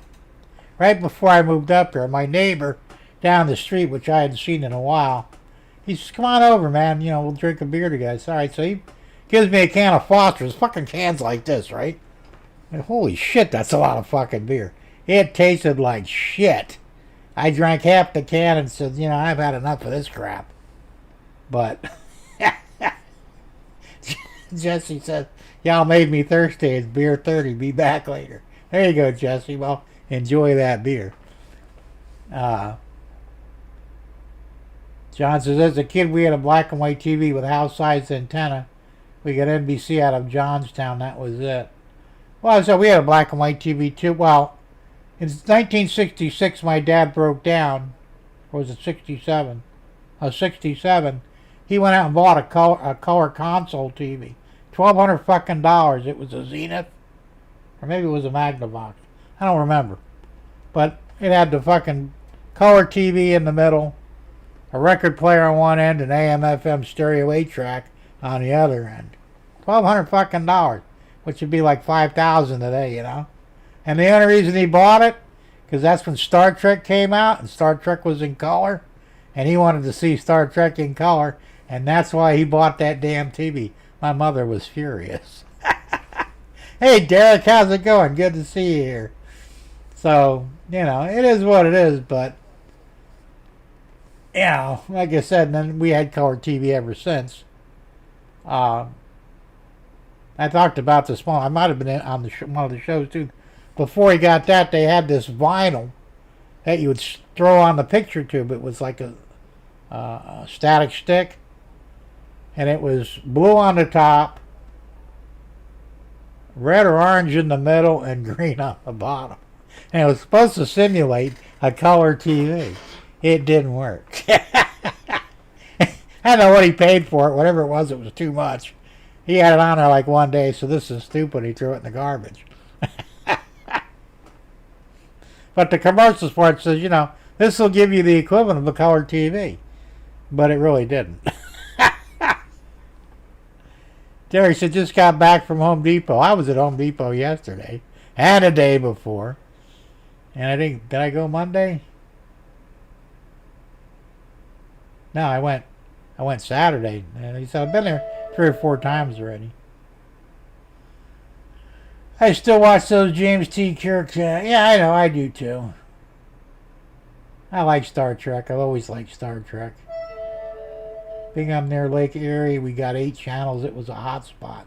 Yeah, you were lucky. I think we got 4 where we were at. And like I said, he had the rotor, had a remote, well, it was wired control down by the TV, and you'd turn it until the picture came in just about perfect. But if you change the channel, you had to move it again to get that channel perfect. That was pretty archaic, you know, but that's what we had. Let's see, pick up any good there. Chuck says, I remember there was a Schmidt's beer and Ortlieb's that was brewed locally back when I was a teen. I've never heard of either one of those. They might have been probably microbreweries before they called them microbreweries. Thomas says, I watched the A-Team yesterday. I've seen that a couple of times. So the movie site that I subscribe to, I can request TV shows from like wherever. And they'll get them for me, though. You know, if they made a season, I get the whole season. Or if they had multiple seasons, I'd get all the seasons. And I watch them at my leisure. I download them and save them on the drive. Like I'm watching Andromeda. The one is a space thing. It's like Star Trek, but with Kevin Sorbo in it. You know, remember Hercules? He's the captain of the Andromeda. It's a good show. It's 5 seasons. I'm in the 5th season now. And after that, I'm going to watch Logan's Run. I seen it once, like when it first came out. I don't even think I saw the whole series. But I got the whole series this time. I'll watch it for real. Mr. T, there you go.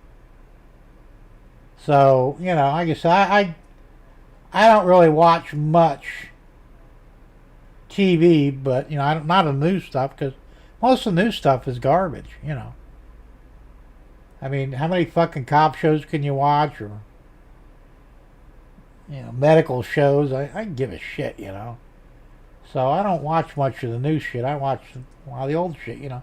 I liked a lot of the old Western series, you know, like Gunsmoke, or what's the other ones?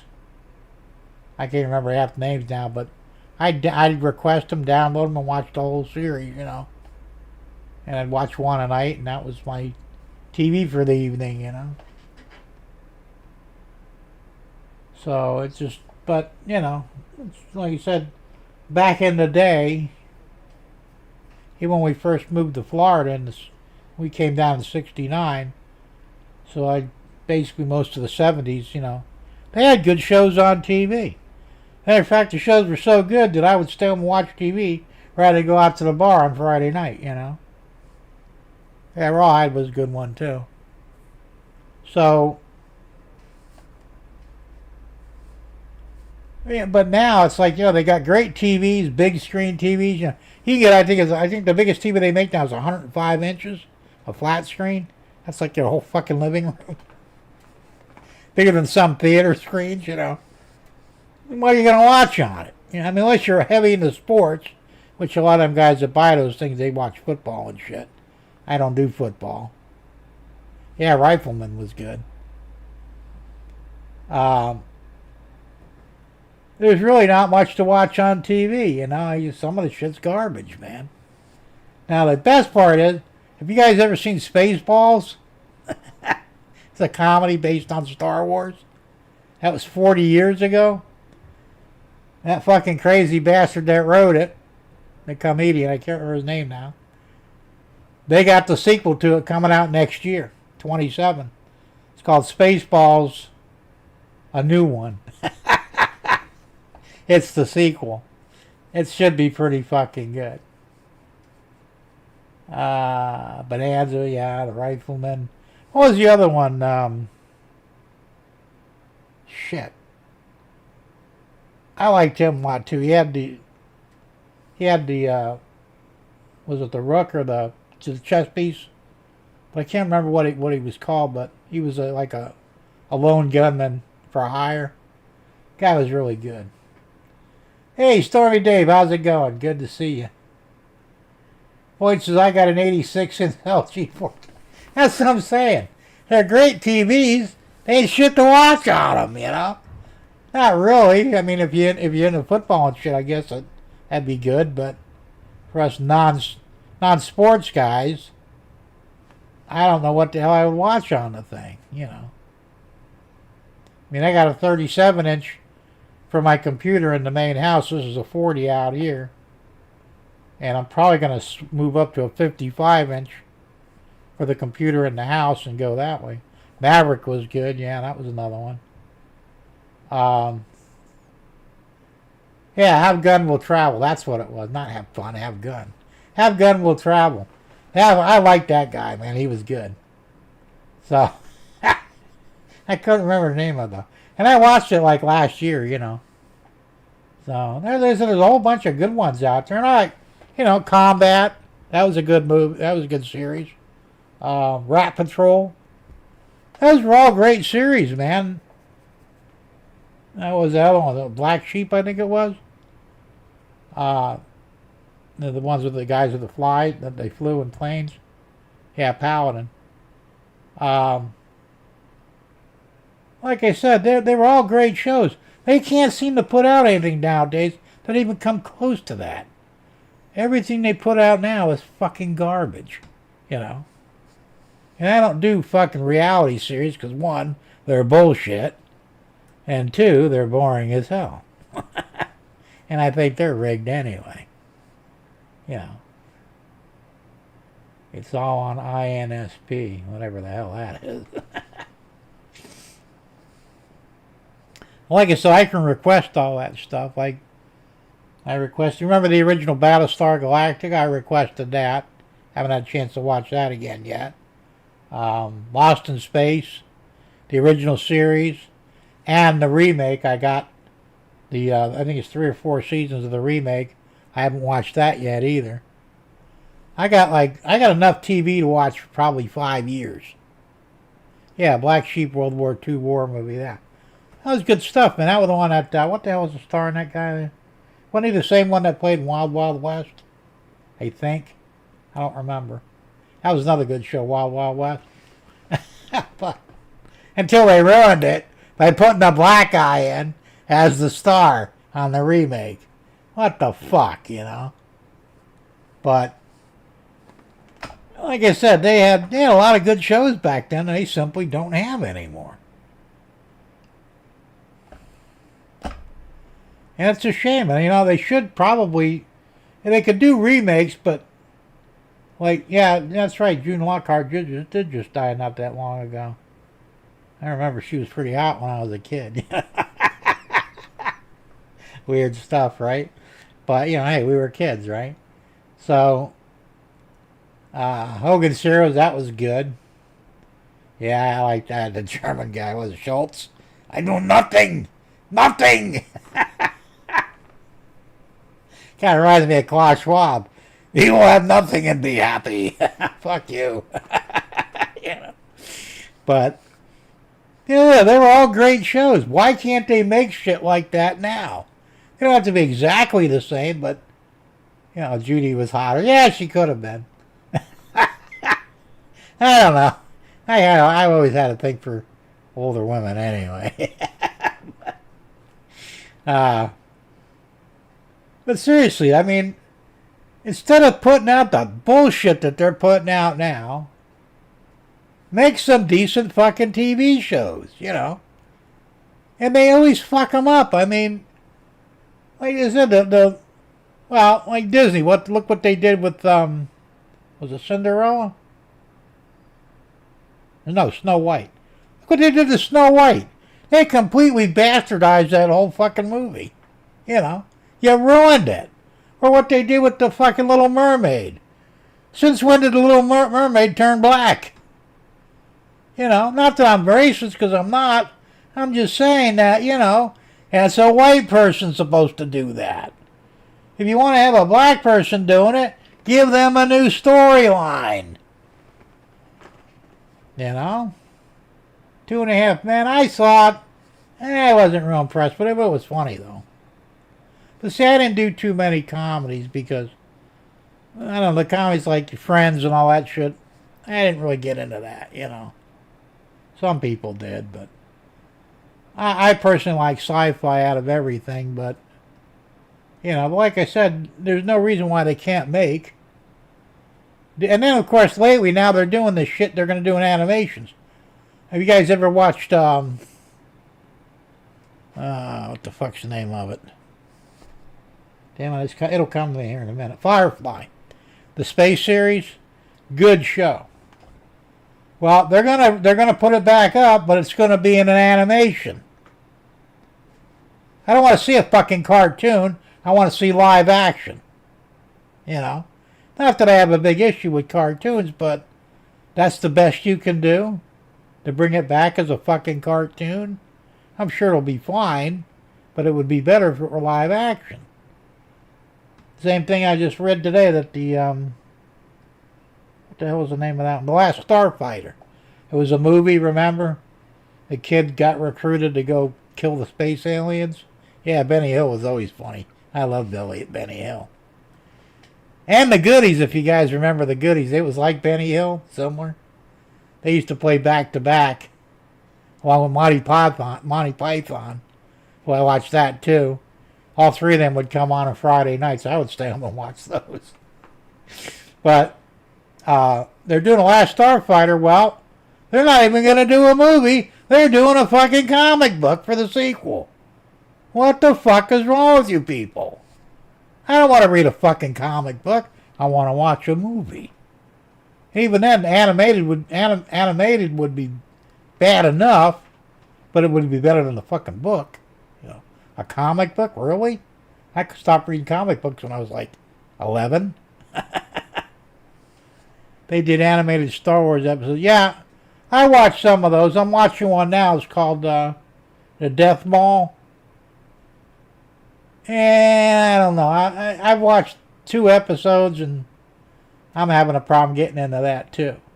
But the Clone Wars was pretty good. That was animated, and there was a few others. Yeah, Last Starfighter was a good movie, you know. Well, they're going to do a sequel to it. But it's going to be in a comic book. What the fuck? Do a fucking real movie, you know? I mean, yeah, the kid's older now. Show him older. What the fuck, you know? The people in Hollywood, I swear they got their heads so far up their asses, it's a wonder they can fucking breathe. You know? I just don't understand why they can't do anything, you know? There's nothing new out there, you know? I talked about this before, you know? Said I got no issues with blacks playing in movies. It was a TV series called Black Lightning a few years ago. It's a black guy that turned into a superhero and he could electrify shit. It was cool. No, this is not a rant, John. The rant comes later. And it was original. And I thought, well, that's really good. And I watched it, I liked it, and then they canceled it after 2 seasons. But I thought it was a great series. Here you got a black superhero. It's not Superman. He's not Batman. He's not anybody that you already heard of. It's somebody new doing his own thing, fighting crime. I liked it. And I think the blacks, if they were smart, this is what they should do with everything. You know, you want to do a version of Cinderella or Snow White? Fine. Give it a different name, a slightly different story, and have at it. I'll watch it.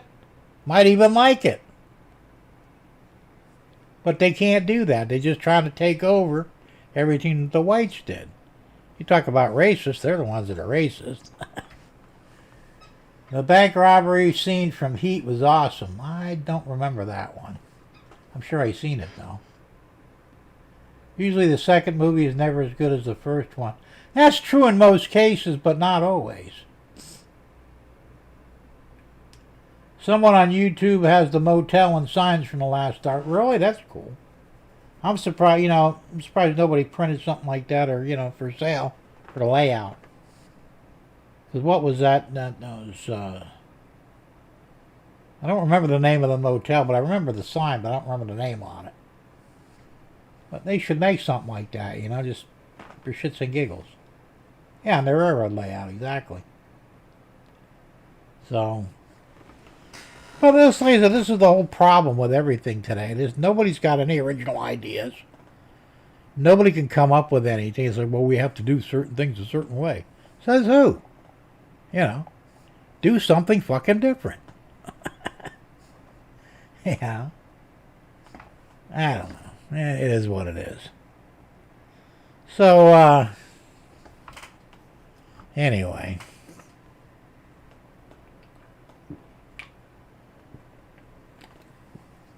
Well, it's probably a good time for a rant. So, you know what we got to do, right?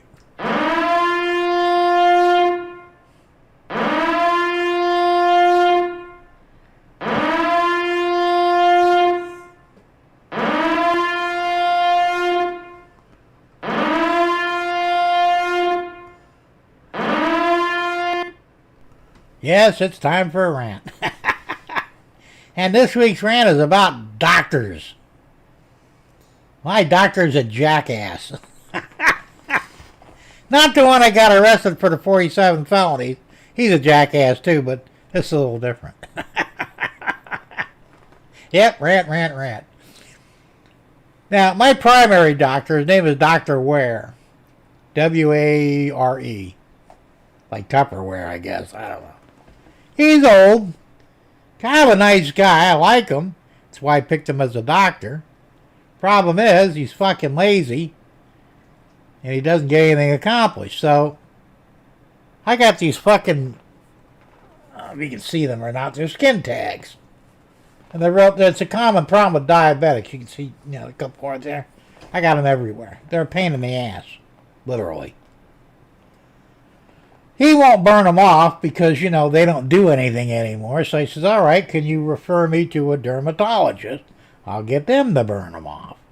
Yeah, I can do that. I said, all right, just make sure they take my insurance as I got Humana Gold. All right, no problem. That was 3 weeks ago. Still haven't got. Still doesn't know where he is. There you go. That's a good one, Derek. I like that. It's been 3 weeks. He still hasn't got them. So I also got a sheet of paper from the county. And I've talked about this. It'll give me a break on my property taxes because, I'm over 65 and I'm disabled. And that's a double discount for me. But I got to get a doctor to sign off saying that I'm disabled. Why, I have no idea. The county knows I'm disabled because I have disabled license plates on my car and my truck. But for whatever reason, they don't know that or pretend they don't know it. So I got to get the doctor, just sign his name. I filled out everything for him. Just put your name and date on there and we're good to go. That was 3 weeks ago. So I had to take my wife over there for her regular checkup or follow-up because she sees the same doctor. Lakeside Dermatology. Hey, I'll check that out, Tom. Let me write that down. Because I'll tell you, these fucking doctors are useless. Let me write that over here real quick. Lakeside Dermatology.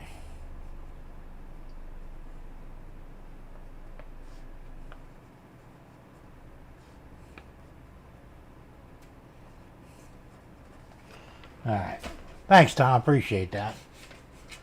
So, I take my wife and I talk to the woman behind the counter. I says,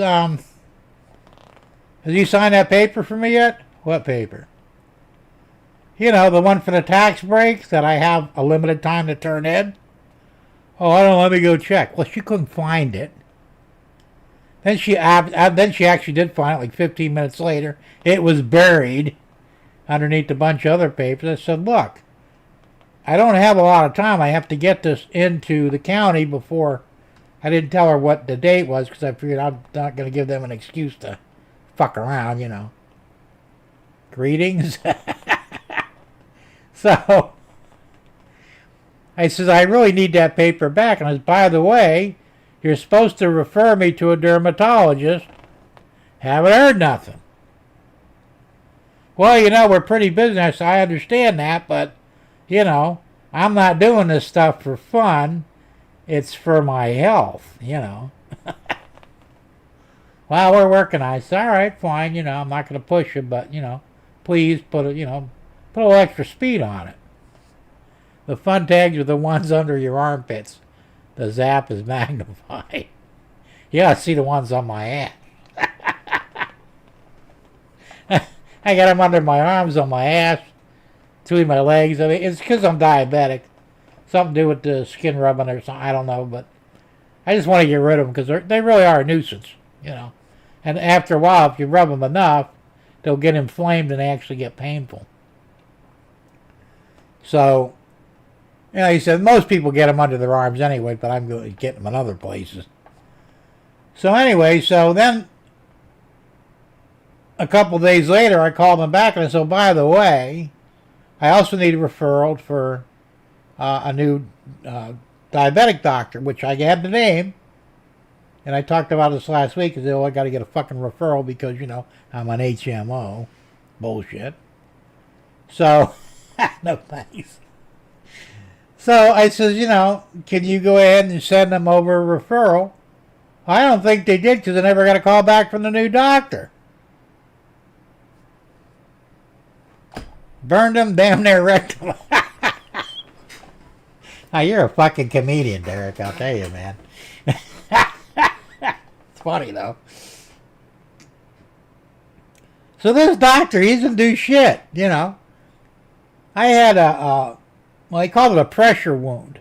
It's on my butt, on the cheek. And it's from sitting too much and because I'm overweight and shit, right? So I says, it bleeds a lot. Is there something you can do about it? He says, yeah. I says, we'll take a look at it. And he says, well, I'm going to send you over to the wound care center. Because he didn't have any other way to fix it, right? And I'm going, all right, fine. I went to the wound care center. They want $300 fucking dollars, cash money, before they'd even look at me. I says, well, what about my insurance? Well, that's your copay. No, that's not what I pay. I'm supposed to pay $10 for anybody that's in the, whatever there, which they were. He says, oh, no, it's like an extra fee. I said, well, you take your extra fee and shove it up your ass. I'm not paying it, So I didn't. I says, And then they had a nurse come down and actually check on me like twice a week. She'd look at it and go, well, it's looking better. Didn't actually do anything. And I'm thinking, what the fuck is this shit, I'm telling you, the whole medical field is bullshit, So I bought new cushions. They're the memory foam. And they seem to be helping more than anything else. Plus, I've had Deb put vitamin E, because they come in capsules. You cut the capsule open. It's a liquid. Put vitamin E on where the wound is, and it seems to be clearing it up. The doctor couldn't do that? Why? Because he's an idiot, Like my wife, she's tired all the time. I came to the conclusion she's probably deficient in vitamin D. She's got all the symptoms, but he said, well, you need vitamin B12. So, he gave her a B12 shot. It don't do shit because she's not low on B12. So I says, well, you should eat some D3. So she's starting to do that now, and she's feeling a little bit better. Plus, she's low on iron, but the doctor says, oh, no, your iron's fine, even though her blood test shows she's actually low. So either this guy's stupid or he just doesn't want to be bothered with it. I don't know. The medical field survives on referrals and copays. Well, ain't that the fucking truth, But it's ridiculous. Because like I said, I called the new doctor for the diabetes, he's a nephrologist. They got weird names too, Sounds like a fairy or something. So, what fairy do you represent as a nephrologist? But he said, well, you're going to need a referral from your primary. Why? Because that's the way it's done. I said, yeah, but why? Couldn't answer me, I said, so how much money do you both get for him referring me to you when I just called you? Are you accepting new patients or not? Well, yeah, I am, but you still have to have a referral. What the fuck? Hey, Gerald Stewart, how you doing, Gerald? Good to see you here, man. You came right in the middle of a rant. So, it's all bullshit, And they don't do anything. I find ways to cure myself before the doctor does. And I'll ask the doctor, what do you think about it? Well, it won't work. I take this stuff. I started taking it right after I had the big heart attack. I was having problems with short-term memory. And it's like, this is not good. Am I getting Alzheimer's or what? So I read this article on this stuff I call brain dust, but it's actually called Pure. It's a powder you put in water or any other drink, and it supposedly improves your brain function. They said, like everything, well, talk to your doctor and make sure it's safe for you. So I went and seen the doctor. So what do you think? He said, well, you could take it. It won't do anything. Well, how do you know? Because it won't. Because it's not a medication. Okay. So I went home and I took some. 3 days later, I don't have any memory problems. I need to take it up, but it's very expensive. It's like, you get some, I think you get like 30 packets for $80. Each packet makes a glass. You're supposed to take it twice a day. I would go broke with that, so I just, I take it whenever I feel like it, but I wish I could take it every day because they say it actually rebuilds your brain cells. And it could stave off Alzheimer's or dementia. I mean, I believe the claim because I've seen it work on myself, So, if I listen to fucking doctors, right, well, we got medications that'll help you with that. Yeah, sure you do. What do you give me that won't kill me, from the side effects, but you claim it works, No offense, but your medical system sucks. I know it does, Floyd. It's terrible, They said they don't cure people here. They treat people. And the running joke, and it's really not a joke, is the first day of med school when you go to become a doctor, your teacher will tell you, remember the first rule of medicine. A patient cured is a patient lost. And there's a certain amount of truth to it because, I had a memory pill, but I kept forgetting to take it. Good one, Derek. Well, I tell you, you got a lot of fucking good jokes going on. The problem is that there's a lot of things that have been around for centuries that people took that's safe, under certain circumstances normally, that can actually fix some things. I had a friend many, many years ago. He was half Indian, half Mexican. I can't remember what the name of the disease was, but there was no cure for it. And he went to doctors and he says, well, it's going to kill you eventually. That's all there is to it. So his mother, who was more Indian, she took him to see the, the shaman of their tribe, medicine man, whatever you want to call him. And this guy created some concoction. It cured the fucking disease. No side effects. The disease is gone. Jesse goes back to the doctor. He says, well, what do you think? He says, I don't know how. But your disease is cured. It's gone. Jesse wasn't going to tell him what happened because he would have just, oh, that's not possible. It had to be something else, Bullshit. Oh, they could cure cancer. They've had a cure for over 70 years. And they finally admitted it. First off, cancer in most cases is not what you think it is because they lied. It's a parasite. And that's why when people were taking ivermectin during COVID, some of them had cancer and their cancer was cured. It was from the ivermectin. Because ivermectin kills parasites.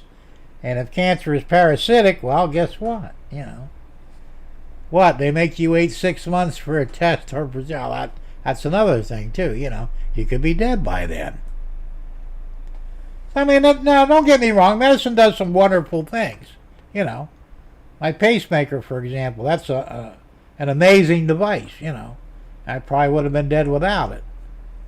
So I'm not going to, completely poo-poo them, but I think basic medical, they just don't give a shit. They don't want to fix you. They want to keep you coming back. When I was a kid, all right, Floyd, have a good one, man. Thanks for popping in. Be safe, have fun. We'll see you next week. When I was a kid, the only time you seen a doctor is when you actually got sick, and they kind of cured you, And that's when they used to come to your house. I remember as a kid, the doctor came to our house. I think I had once I had the chicken pox. They really couldn't cure you for that, but, they gave you pain meds or whatever. And, they would usually take care of something if they could, or at least steer you in the right direction. But you didn't have to go see the doctor every 3 months for the rest of your fucking life because, you got chicken pox. Today, they want to see you every 3 months at a minimum. Because that's how they make their money. I go see my primary every 3 months. He doesn't do anything. How you doing today, Mr. Tedesco? I'm doing good. What's your pain threshold? 0. I got no pain. All right, you'll listen to my heart for 2 seconds. Front and back. Well, you're good to go. See you in 3 months. He gets $350 from that from the insurance company. Literally sees me for about 10 minutes. You can't tell me that ain't the biggest fucking scam there ever was, you know. And I do it because it doesn't cost me anything. Because if I said if I had to pay out of pocket, that wouldn't be happening, you know. The insurance companies tied. Well, they do. The insurance companies are part of the problem. But once again, the doctors, they got to make money, you know. And the only way they can do that is, like I said, when I was a kid, the doctor would spend an hour or two with you, trying to figure out what the hell is wrong with you and hopefully correct it. Today, the doctor sees you for 5 minutes and sends in his fucking nurse to give you a Band-Aid or whatever they think you need. And he's out of the picture and he goes to make another $350. He's making $350 literally every 5 to 10 minutes throughout the day. And then he's bitching, they don't pay us enough. What the fuck do you think you're worth? You know, you're probably bringing in $5,000 a day. You don't do anything for it. And you're bitching you're not getting paid enough? Fuck you. You know, it's bullshit, man. And of course, like Tom said, you know, I think I told you that story a few weeks ago. This woman needed an MRI.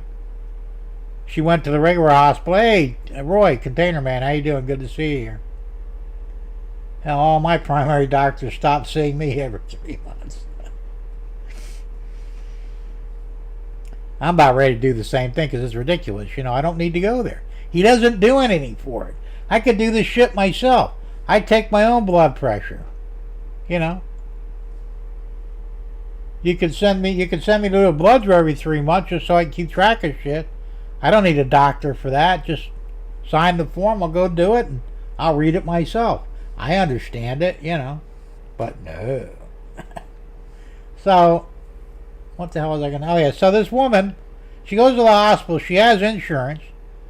And they says, well, your insurance will cover some of it. We're going to need, I think it was $2,000 out of pocket for your copay. She goes, Jesus Christ, that's a lot of money. How much is this test? Well, the test is like $5,000, you know, for an MRI. So she's like, I can't afford that. So she talks to a friend or some friends and says, look, go to another hospital, ask them what it'll cost you in cash. Tell them you don't have insurance.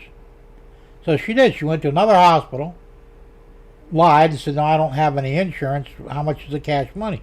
$1,200. So she got it done there for $1,200 with no insurance, but the insurance company wanted the doctor to charge $5,000, and she still had to put up $2,000 out of pocket. You can't tell me that ain't the biggest scam ever.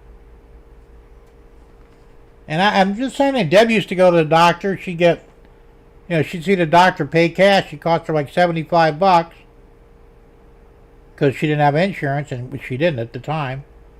Now she's got insurance. Doctor charges $350 to her insurance company. Well, ain't that a crock of shit, you know? And the doctors are bitching about it, even though they're willing to do it for, you know, $75 if it's cash. What the fuck? Anyway, rant over. I'm done talking about it, but it's crazy, man. It really is, you know.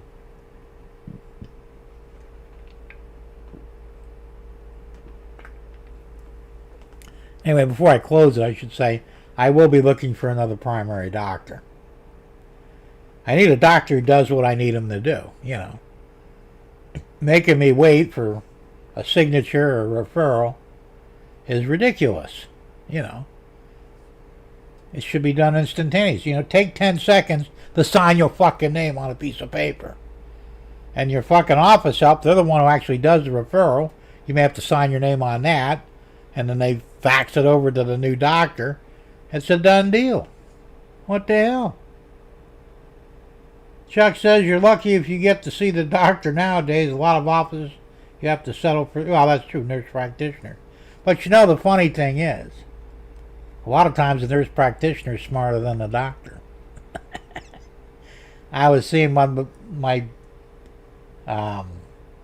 he wasn't, I can't remember what the hell he was now. He was a diabetic specialist down in Naples before he got busted for domestic terrorism. He hired a nurse practitioner. She was seeing me some of the time because he was so busy. And I'll tell you what, she had better knowledge than he did. You know. Now, me and him got along because, you know, he would yell at me every now and then. You got to get your A1C down. Well, you know, we can do this the easy way or the hard way. So what's the easy way? Give me the fucking cure. There is no cure. I said, no, yeah, you know there's a cure. You're either dumb or you're lying. Which is it? It was a cure in 1902, and prior to that, until they discovered insulin, then the cure went away. He's like, how do you know that? Because I ain't fucking stupid, and I do my research, you know. Problem is, I don't know what the cure was, because y'all buried it so deep, we'll probably never know. And now we're stuck with a fucking disease that can be easily cured, but there's no money in it. Well, I wish I knew what that answer was, because I'd give it to you. No, you wouldn't. You're covering for the doctors. Either you know, or you're just dumb. Which is it? And he wouldn't answer me, you know. We got along good because, you know, we had similar interests. We were both concealed carriers and all that shit. He got his concealed gun license the same day I did.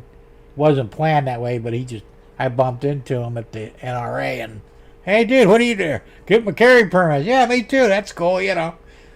So, whatever, but, Roy says, my eye doctor and the dentist don't work on Fridays. Today they need Fridays off to go play golf. Thursday doctor appointment, screw with me making money if I got to be home on Thursday. Well, that's true. That's another problem, too, you know. He said their golf game is more important than their patience. Chuck says, I'm starting to see a pattern with the doctors. You see, Jim? I don't know, it's true. I mean, well, yeah, I mean, all right, that was weird. But the thing, I've talked about it before, but I'll go over it briefly. His name was Cugini. Dr. Cugini. And he was a, not a nephrologist, but he's something to do like nephrology. He specialized in diabetic care. He was divorced. They had a daughter, him and his ex-wife. He got custody because I guess the ex-wife was, you know, a whack job. Well, all of a sudden, they raid his house. This is like a year after the divorce. And they find bomb-making materials, which, you know, is in everybody's house. If you have cleaning chemicals, you have bomb-making materials.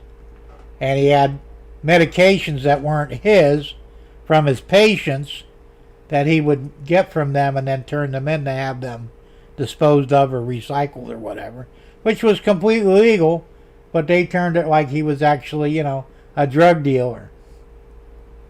Anyway, they fucked him over big time. He went to prison, and I said he was charged with domestic terrorism because of the bomb-making materials. And I figured the wife got even with him, set him up so she can get custody of the daughter. It just makes sense. I knew the guy for like 15 years. We were basically friends, you know. And he had a carry permit, which, you know, he got legally. So how do you go from, you know, being a law-abiding citizen, gun-carrying citizen, to a domestic terrorist overnight? It didn't add up, you know. So and then, like I said, my kidney doctor here in Sebring, he couldn't keep his hands off the women, you know. Apparently he was grabbing tits and grabbing asses on the nurses and the female patients. One of his patients was like 80 some years old, you know, grabbed her tit or something. It's like, dude, what the fuck? You got a wife, grab hers. You know? What the fuck, man? So he's looking at 47 felony counts of sexual assault or sexual battery. He's done, you know, he's going to prison. I mean, you know, but this is getting to be more and more crazy, you know. I mean, back in Naples years ago when I was married to my first wife, you know, we got our kids taken away for a while because they pissed off a cop, and he lied about, you know, my daughter. Said we abused her and shit. We beat it, but it took a year. But we were seeing a psychiatrist who wound up getting busted like 3 years later. He was doping his fucking female patients and fucking raping them and videotaping the whole thing. When they raided his office, they found a false wall with several hundred videotapes of him doing his fucking female clients while they were passed out, you know. There's something wrong with these people, you know, and realistically they should be taken out and shot. Roy says, but who's playing golf in the winter if it's cold or snow on the ground? They just wanted a 3-day weekend. Probably true, Roy. Yeah. Then again, though, I don't know what they got up there, but we have a golf course, I think in Estero, that you can play at night, and it's lit up for the night.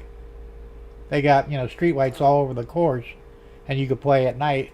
And I've heard there's places up north or in the Midwest where you can actually play, where they can melt the snow so you can play on the greens. They take that fucking game way too serious, let me tell you. But, you know. But seriously, it's a fucking mess. I mean, you know. I don't get it, you know. Then again, I guess I'm not a fucking pervert. So, yeah. I suppose if I was, I would understand it, but I'm not, so, you know. But, anyway, rant over. So what else is going on? So, I'd love to get back and do some shit on my layout, but you're in Florida and I'm in Kansas. Oh, that's true, Roy, but, you know, it doesn't matter where you go. You know, I mean, we don't get snow here, obviously, but, and I know doctors do play golf on Fridays here, because a lot of our doctors are off on Friday, too. And I think one of my doctors is off every Monday as well. Kansas has some harsh winters. Yeah, I bet it does. And they're, like you said, they're probably just looking for, you know, an alcohol weekend or something. Who the hell knows, you know. They're all assholes anyway. They're probably right. They just want a 3-day weekend. Like I said, the more money you give them, the more spoiled they get and more demanding they get, you know. We're not getting enough money. Well, you're getting $10,000 a day. How much do you fucking need, you know? It's like I talked about this. I had a spot on my lung 13 years ago. Well, I think it's been like 17 years now, but they found it on an MRI, and they said, well, you know, we got to do a biopsy on that. I said, why? He said, well, it could be cancer. Yeah, I said, well, if it isn't, I'm probably going to die, right? He said, well, not necessarily. I said, don't lie to me. I said, you can't cure lung cancer. Everybody I know that's ever gotten lung cancer fucking died, and they died broke. And Tornado just asked Dorothy.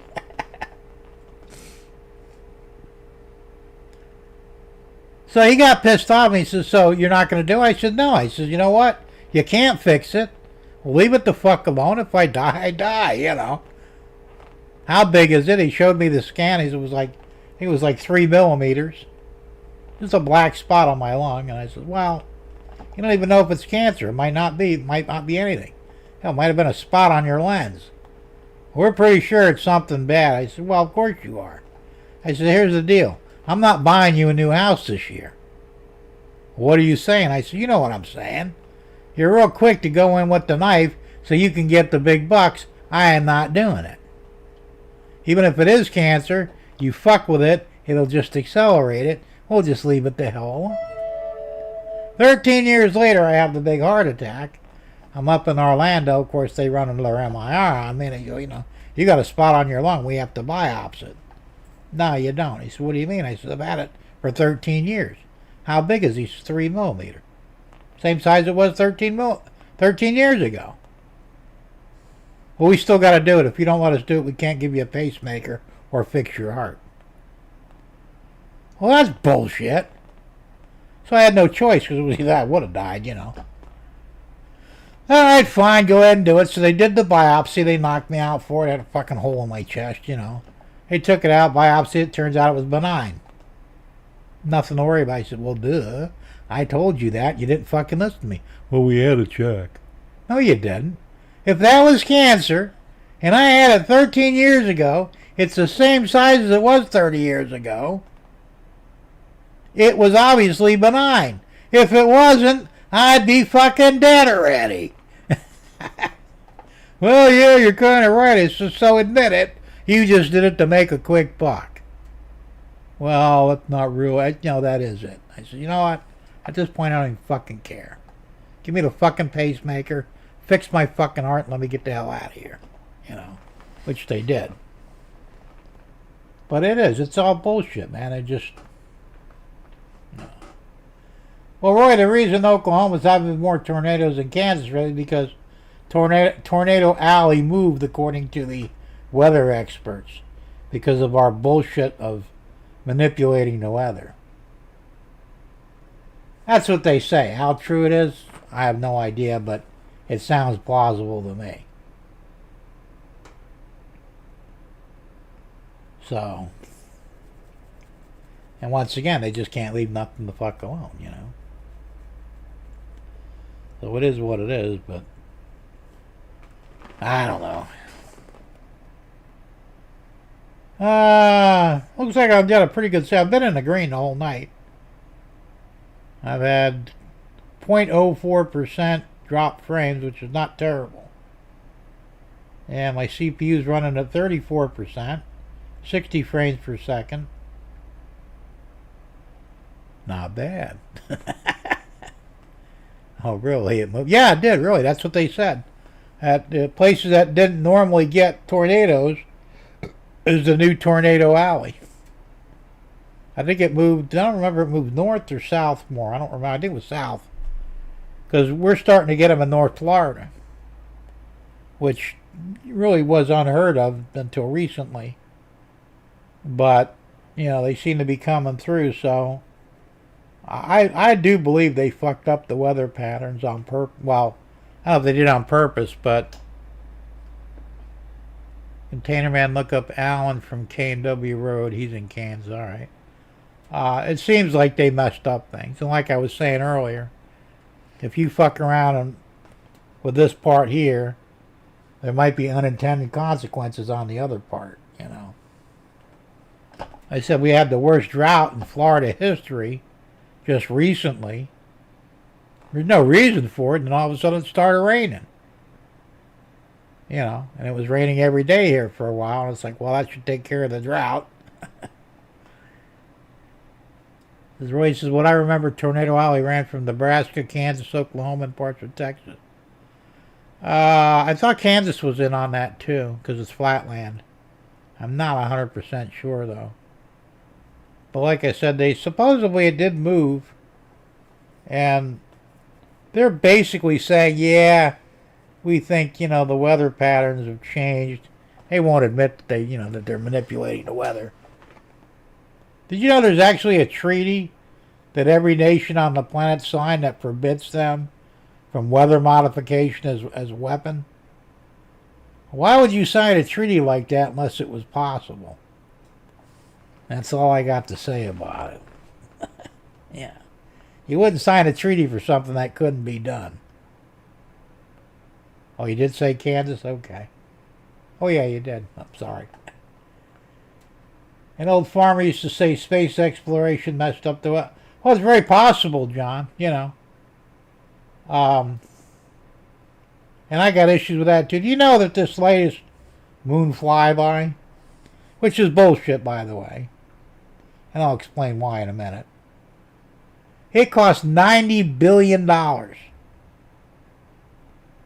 you know what you could do with $90 billion? You can feed every hungry and homeless person in the United States for probably 10 years, or maybe longer. That's a waste of money for as far as I'm concerned. So now they're saying, this I know is bullshit. First off, and I'm going to do a video on this pretty soon, a Wise Guy video. I've been collecting pictures and stuff from the supposed space flight, except that nothing matches up right, They said this is the first time that man has seen the backside of the moon. Well, if we went in 69 to 72, did they not have an astronaut that was orbiting the moon, waiting for the lunar lander to come back up and, link up with it and then come back to Earth. Every moonshot, they would have seen the backside of the moon, but they're saying, no, this is the first time we've seen the backside or dark side of the moon. How could it be the first time if you've been there before? And I don't think they were there before. I don't think they were there this time. I think it's all bullshit. See, Derek says we should be in the 60s, but the last 3 days, yeah. As I'm saying, the weather patterns are weird, It don't make sense. Roy says cloud seeding is real, make it rain, yet we're all in a drought. Well, the problem they found with clouds, because they were doing that in the 1800s. They didn't have airplanes, but they had hot air balloons. And they'd use whatever chemical they use, silver oxide or whatever the hell it is. Launch it in a fucking hot air balloon. And then the balloon would burst up there and seed the clouds and it rained. The problem was the chemical they used poisoned all the animals. The animals that drank the rainwater dropped dead. So they said, we better quit doing this shit because, he's killing the animals, so it can't be good for us either. And it was basically outlawed in the late 1800s, but they've been doing it ever since, but, on the sly. And they're still using the same chemicals. It's unnatural. Let it do what it's supposed to do and work around it, Wouldn't the dark side get light refractions from the Earth? No, but it would get it from the sun. Because as it spins around the clock, because it does. Well, now they're saying the moon does rotate, even though most of our lives have said, no, it's stationary. It revolves, but it doesn't rotate. It doesn't spin around. Now they're saying it does. Once again, but when the animals, yeah, they were wet, that's true. But it was because the water was poison. They drank the water. So, when the moon's going around the Earth, at 12 hours a day, the part we wouldn't see the moon, it would be facing the sun. So the dark side would actually be the light side, and we would probably see the dark side. I'm not sure how that works. It's kind of fucking weird, but the thing is that they're lying about all of it, all right? The Van Allen radiation belts. Talked about this before. In 69 to 72, the astronauts, they never explained how they got through them because they were deadly, because they lost a Russian astronaut, cosmonaut, died when he ventured into the Van Allen radiation belt. He was fried. He was only in it for a few minutes. But somehow or another, our astronauts went right through it, no problem, and then came back again. They had no shielding on the ship, and of course, before the Orion, the new space capsule, they said, well, first we got to figure out how to shield the ship from the radiation. It's still an aluminum can, basically. And how did they shield from the radiation? You're going to love this one. Hey, Ray Bertelson, how you doing? They had a bunch of fucking cargo in the capsule with them, and they climbed underneath the fucking cargo, like backpacks and all kind of food and shit like that, and that's what protected them from the radiation. Seriously? Because, before that, they said they would need something like 7 foot of lead shielding around the craft to protect it from the radiation. Well, of course, you couldn't do that because it would be too heavy to lift off. So they had to, like I said, they had to explain it away.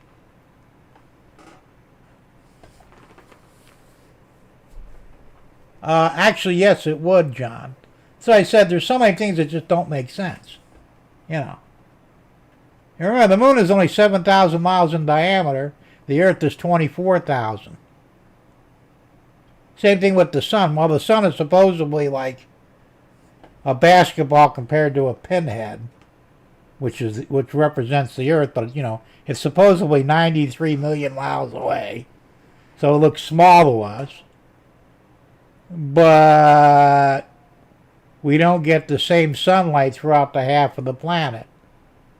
The sun's beams always come at a certain angle. And they shouldn't if if the Earth was rotating.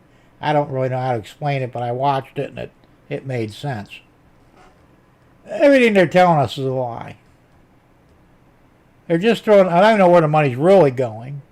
It's going somewhere. I don't doubt that they're spending ridiculous amounts of money, but it's like money laundering is all it is. Hey, we're going to tell them we're spending $90 billion on a moon launch, but we're really going to take that money and put it here instead, probably in their fucking pockets. You can't leave the Earth. Now, I know you guys think I'm a nutcase, probably. Some of y'all do. Because I believe the Earth is flat. I don't believe we're spinning a ball flying through space because it just doesn't make sense. But right or wrong, you can't leave the Earth. And for all my entire life, we were taught that. You can't go through the Van Allen radiation belt because you'll die. We don't have the capability to build actual shielding on our ships that can get through it. Transgender studies in Pakistan. Yeah, that could be. I heard about those, by the way. I mean, it's just, like I said, you call me a nut if you want, but I just don't believe they're doing this. It's too easy to fake. They can send a craft out there and maybe even bring it back, but I got issues with that too. So they launched a ship, it goes into a high Earth orbit, an elliptical orbit, goes around 3 or 4 times to build up speed, which is 22,500 miles an hour, and it slingshots off the atmosphere. Well, that wouldn't be possible with physics because you would need an incredible amount of force or power to break orbit. You couldn't slingshot out of orbit, it just wouldn't happen. I don't know, Troy. I don't believe it. Especially in 1969 because we had no fucking technology. They had computers that were less than a calculator is today. And yet they did complicated mathematical equations to aim at the moon, to link up the lander to the orbiter, and then find their way back with no fuel. Same deal. Slingshot around the moon and come back. It's not happening, But you'd have to know a lot about science, I guess, and really understand that, but they're playing us for fools. We never did any of that shit. I mean, it'd be cool if we did. I remember in '69 I watched the first moonshot, and I thought, man, this is the coolest thing ever, because, I didn't know better. And a few years later I started studying, and it's like, nah, we couldn't do it. There ain't no fucking way. One tiny mistake, and the whole mission would have went south. You had a computer on board that didn't even have a fucking hard drive that was in charge of their fucking trajectories. So you got the lander on the moon. It launches into lunar orbit and has to meet up with the lunar orbiter. Well, how did they do it on a calculator? You would need sophisticated electronics because they had no power, remember. It all just kind of had to go to the right place and they would link up. They had a little bit of maneuverability, but not much. What are the odds that 2 small craft could meet up together, A, not crash, or A, completely miss each other, based on a calculator? Ain't gonna fucking happen. Now they got the computing power to do it, but still have the problems with fuel. Remember, the Orion spacecraft literally had no fuel in it after it left Earth orbit. We already know, or we've been told, there is in fact friction in space. Not a lot, but some.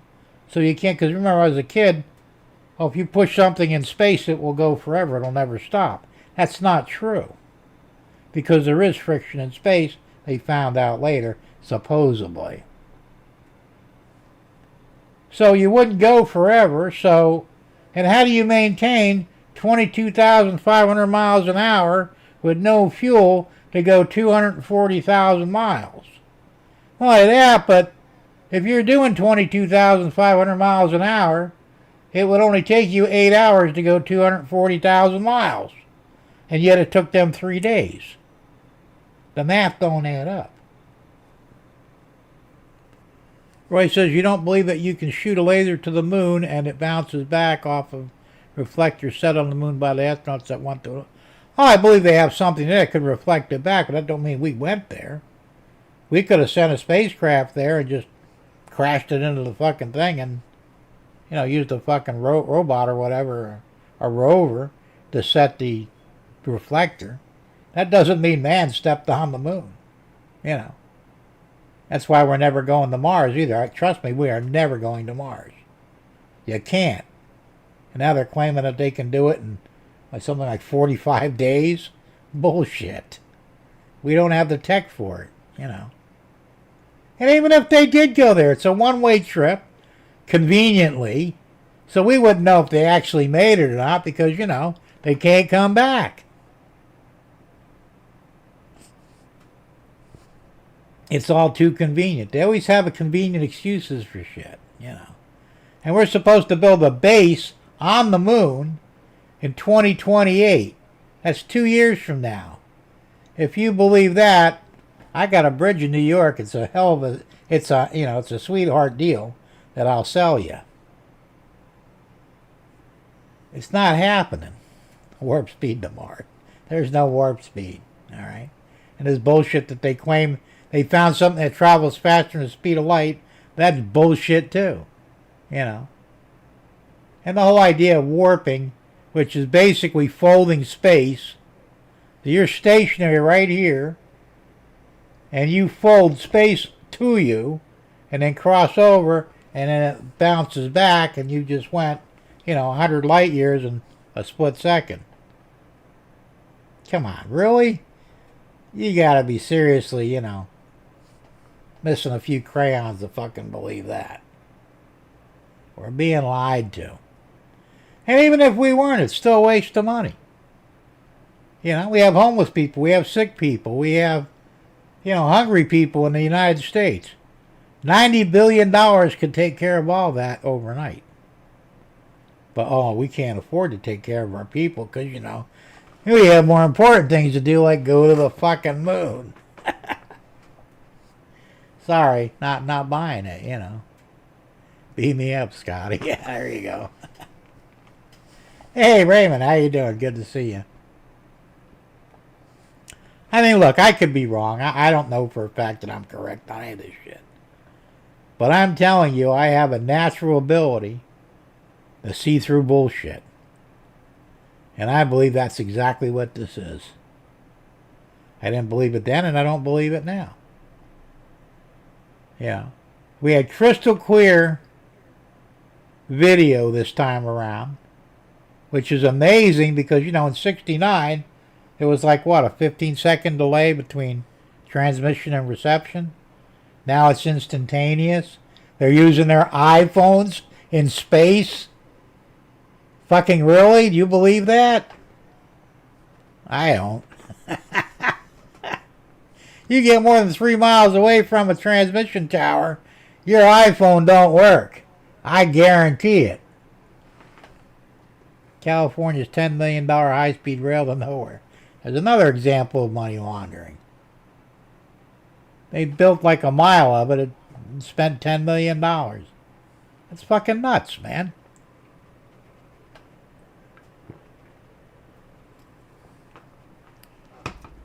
Listen, until we take care of our problems here on Earth, we should have no concerns with anything off the Earth. Whether you can get there or not doesn't even matter at this point. Maybe you can get there, but why? Why do we need a base on the moon? There's no fucking aliens, even though they're trying to convince us there are, which also brings us to, another problem called Project Bluebeam. It's a DARPA experimental laser hologram that can replicate aliens. They'll be fake, but it'll look real. But in order for that to work, you have to believe that they actually exist. You know, and that's all you hear lately is, oh, we got proof that there's aliens. We got proof of UFOs. We ain't got proof of nothing. You know, show me a flying saucer, for Christ's sake. You know, what happened to the one in Roswell? You know, if it were real, it's sitting in a fucking some fucking building somewhere. They wouldn't just get rid of it. Show it to us. You know, show us the actual alien, the bodies they supposedly recovered from it, because that's bullshit too. But if it isn't, show it to us. But they won't do it, you know, because they're lying. Bridges are built and no rail has been set. Well, I believe it. That $10 million would be better spent on tens of thousands of Markman starter sets. There you go. I'm just telling you guys. I mean, you know, like I said, I don't know for a fact that I'm right. It's guesswork for me, just like pretty much most things, but I'm just telling you that I don't believe it. Because they never show us the actual proof. You know, that picture of Earth, I've got it on there, but I can't bring it up right now. The ones that they took from out, you know, from the Orion spacecraft. It shows the Earth, and it shows a single landmass, which looks like it could be Antarctica, but I don't really know. But there's no other land on the whole planet. Well, if that's true, then our maps are completely wrong. Because, you know, we should have been able to see at least the tip of South America, Australia, probably the tip of Africa. And once again, and they gave themselves away because they showed, and like I said, when I do the video, and I'll have all this shit to prove it, they did an illustration that's supposed to be factual of their actual trajectory, slingshotting around the Earth, and then going to the moon and slingshotting back. The problem is that they're nowhere near the Antarctic end of the Earth when they do it.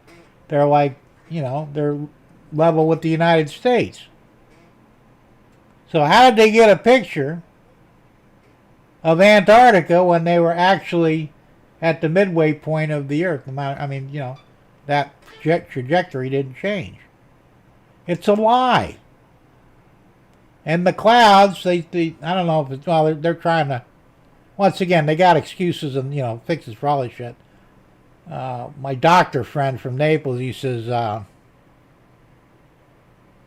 the picture they took in 1969 or 72, I don't remember which, the shot of the moon, the only one that or shot of the Earth that only existed, which once again is also bullshit because up until a couple years ago they said all pictures of the Earth were composite drawings, meaning they took bits and put them together. But they claim that this is a real picture of the Earth from 1972. It's fucking identical to the picture they just took from Orion a few weeks ago. Even the cloud structures are the same.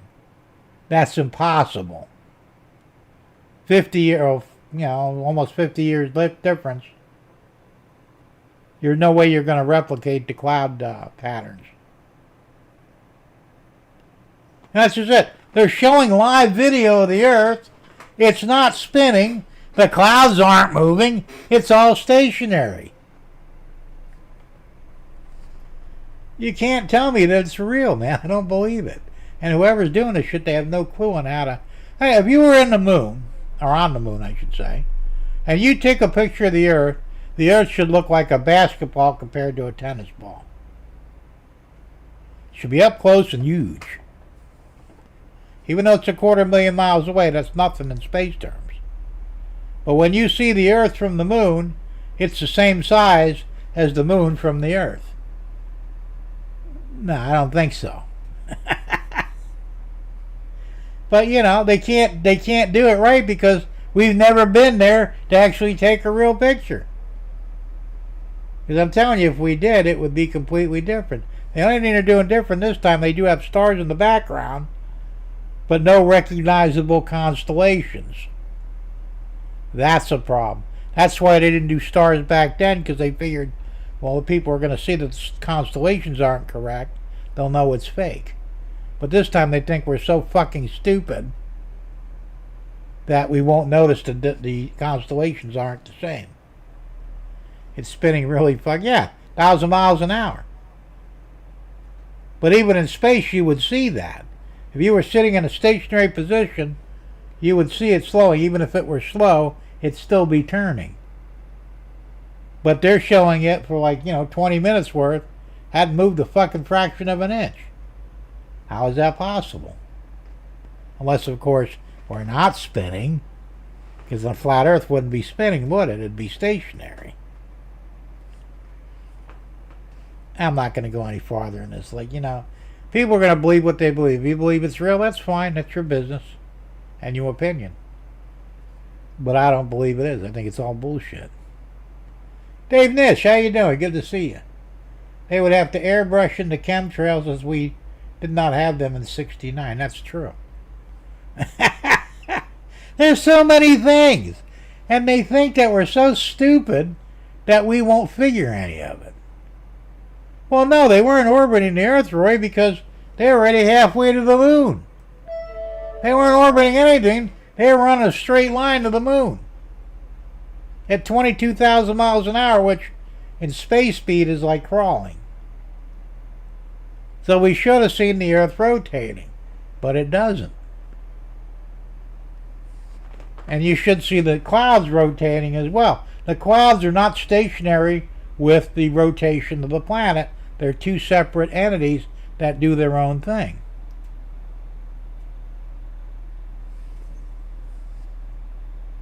So, it's all bullshit, man. We're being lied to. Will we ever be told the truth? I don't know.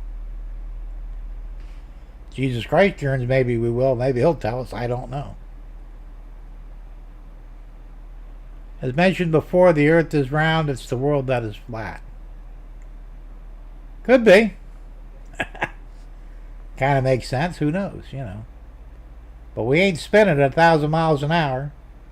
Hurtling through space at 666,000 miles an hour. Because in the 2,000 years of recorded history you have, the constellations have not changed. They've been in the same place in the same way for 2,000 years. If everything was in constant motion, that wouldn't happen. God might tell you. There you go. I don't know.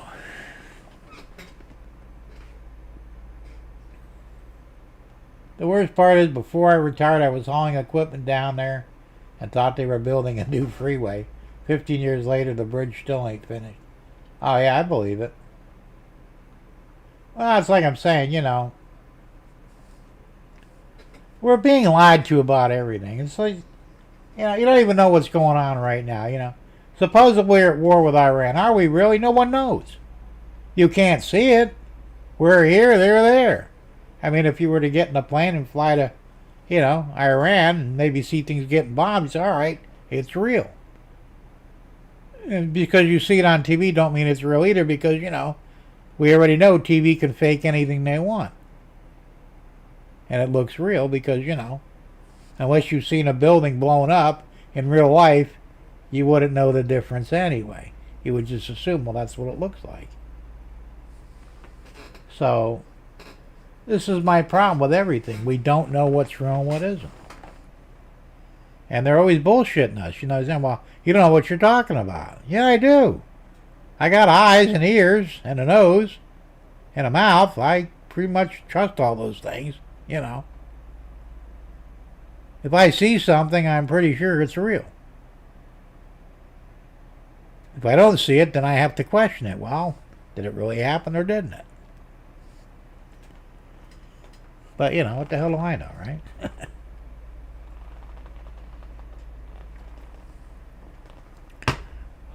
Once again, we got away from train talk and got into everything else. That's all right, though, because, there's only so much train stuff you can talk about, right? I wish I had more train stuff to talk about. I will down the road, but right now, not so much. I did buy this stuff at Harbor Freight, though. More super glue. And their brand of super glue. This stuff it's real runny, but it does work great. You just got to be sparing with it. Also bought one of these because it came in handy for what I was doing. I used to have one. I don't know what the hell happened to it. Most of you woodworkers and stuff know what this is. It's a chalk line marker. It was, they had them at Royal King for $15.99. It comes with a little line level, which I didn't need, and a bottle of either blue or red chalk. Well, I went to Harbor Freight, got it for $3.99 for what I just showed you, which is a hell of a lot better than $16 at Royal King. Royal King's got some good deals on stuff, but not everything. So, but like I said, I gotta try and. I used to have one of these. It was a metal one. These new ones are plastic, but they're very handy for all kinds of shit. So I bought that. He said I've been spending money left and right. Not a whole lot. Just kind of nickel and diming myself to death, I guess. John says next Thursday I'll be at the York TCA. Cool. Roy says, Jim, maybe it's just like the Men in Black. Yeah, maybe. Who knows? I don't know. Roy, to be honest with you, I don't know what the fuck's real and what isn't anymore. If I see it in person, I'll believe it. More than likely. But if I see it on TV or hear it on the radio or the internet, I don't know if it's true or not, you know. Like Trump's taking a bunch of shit right now because they're saying, you know, he's all of a sudden a warmonger. But is he really? Maybe he is. Maybe he's not. Maybe it's fake news. I don't know. You know. It's funny because here we are, we're at war with Iran, supposedly. And Iran is a close allies with China and Russia, and neither one of them want to get in the middle of it. Well, they're not very good allies. I'm glad they're not. But why aren't they getting in the middle of it? I don't understand. You're supposed to protect Iran from us. And yet they're sitting back going, yeah, we don't want to fuck with it. You do what you want. That alone should make you question what's real and what isn't. Maybe they were never allies to begin with, for all I know. I have no idea. Jim, you were on my phone, are you real? I haven't met you. Well, you know, I mean, I might be. I mean, I think I am, but I might not be. Hey, Russ, how's it going? Rockin' O trains, man. I mean, realistically, I could be AI. You wouldn't know the difference. I mean, I'm pretty sure I'm not, but, you know. But if you had to bet your life on it, would you? Would you bet your life that I'm real? Or am I fake? Am I AI? There's no way you could know.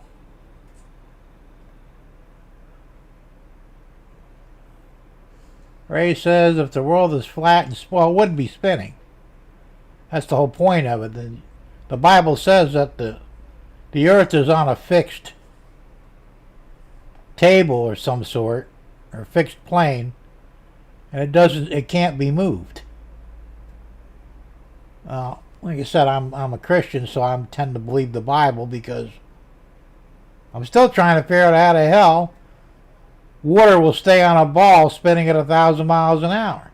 Don't say gravity, because the amount of gravity you think it would take to hold the water in would crush all of us. Unless, of course, it's magic gravity and could tell the difference. Sorry, not buying that one. And Roy says you think you're not. I mean, I could be. Who the hell knows, you know? I mean, I want to believe I'm real, but, you know. Am I really? Who knows? You know. Some scientist said we're all a product of a simulation. None of us are real. that the real us might be laying in a tube or a box somewhere dreaming all this. It's pretty far out. Of course, if you saw the movie, shit, what the hell was the name of that? The 3 movies they had, Matrix. That's what Matrix was based on. In the end, it revealed that the real people, the humans, were in coffin type tubes, and the whole thing was a simulation. I mean, it's odd. Is it possible? Fuck, anything's possible. Then why do we have day or night? Well, that's a whole different deal. I mean, there's a reason for it, an explanation. Who has met Jim? Well, Tom Kavicek has. Tom Grassi has. Crooked Dave has. That's the only 3 I can think of. Oh, and what's his face? Damn it, I can't remember his name now. It lives down the road a ways. He's seen me in real life, so there's at least 4 people that know I'm real, or at least think I'm real. Is it live or is it Memorex? There you go. I found the Matrix trilogy interesting. It was an unusual concept. Does that mean it's false? Not necessarily. We could be in a simulation. It would explain a few things, possibly. But there's no way of knowing. I've only met Crooked Dave. So if you know Crooked Dave, he's met me in person, then that proves that me and him are presumably real. That's the only thing I can offer, you know. Add reference, LOL. There you go. I'm just saying that, you know, realistically, there's a lot of things that we simply don't know whether they're real or not.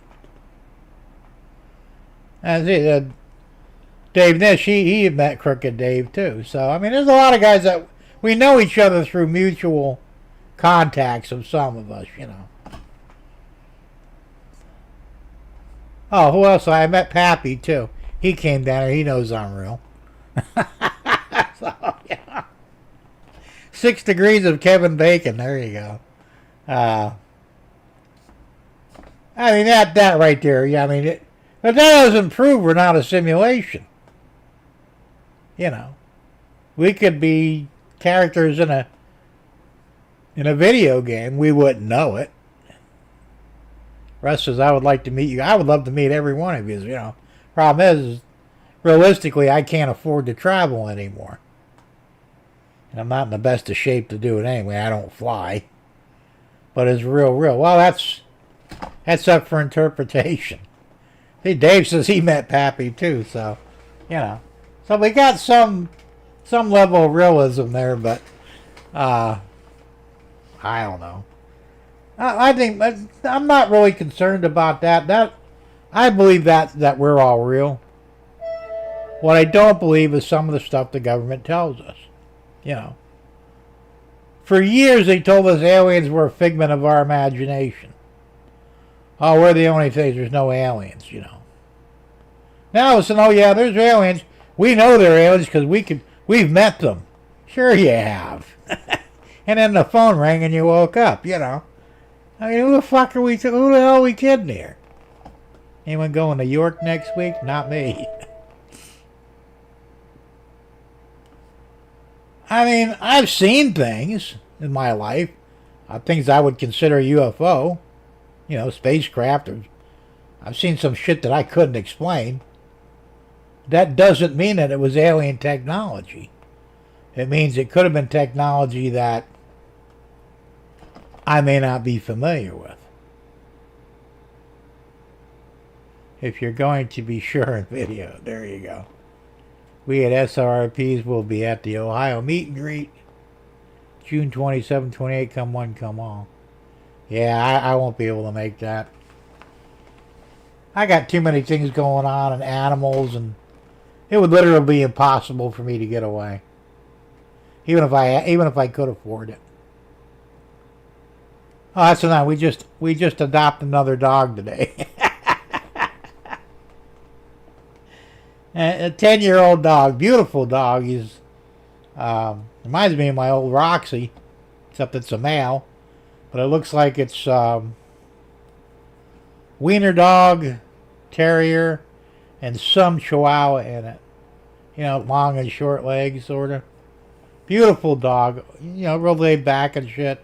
Blind in one eye from a cataract, but I got him for $50 at the Humane Society, and Deb really wants another dog, so I said, you know what, I'll let her have it. She's a little mad because the dog is, gyrates toward me because I have a thing with animals, But I don't know. Ray Burleson said, yes, aliens exist. Plenty landed here over the last regime. Yeah, but they were illegal aliens, not extraterrestrial aliens. There's a difference. The Bible says, and here we go with the Bible again, but this is what I believe. The Bible says that anything that doesn't belong in the earth is either a demon or a fallen angel. Nephilim, for example. There's biblical reference to all these beings that are dimensional beings, which makes sense. And even the government said, the aliens might be dimensional. Or interdimensional, however they put it. Well, that would make them fucking demons now, wouldn't it? They're not little green men or grays or, all that shit. Now, they could be fucking lizard people. We don't know. We don't really know what they look like. But they're still demons. Oh.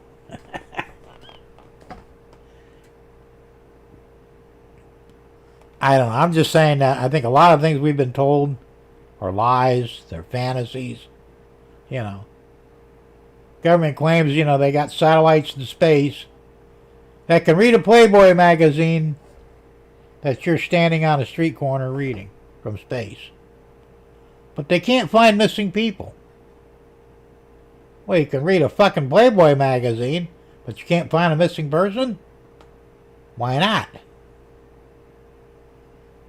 Because it doesn't exist, And the problem with satellites, of course, is they probably don't exist either because they're in the thermosphere.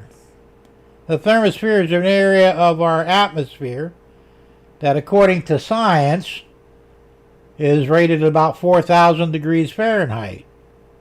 What metals do we have that will withstand 4,000 degrees 24/7?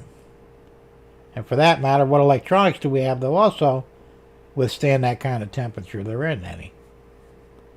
I had two 71 Dodge Demon 340s. They were really fast cars. Yeah, they were. I had a friend that had one. They're pretty quick. No wonder why the Democrats love the illegal aliens. Probably true, Tom. Like I said, I could be wrong. I don't know. But that's just my opinion, because I like to use my brain. And things just don't add up for me all the time, If they,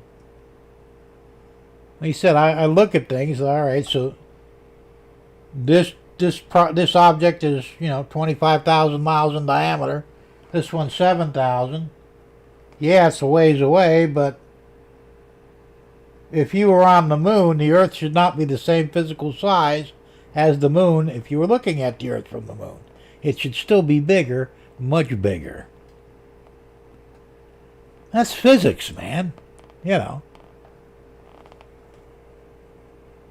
Playboys and missing people. Jim's stream is never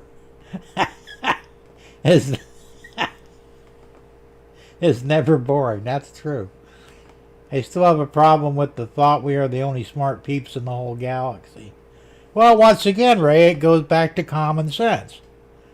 If there are aliens, and I'm not saying there are because I don't believe there are, but if there are, and they're supposedly highly intelligent, way more advanced than we are, they would have to be in order to travel to great distances, to get in our galaxy.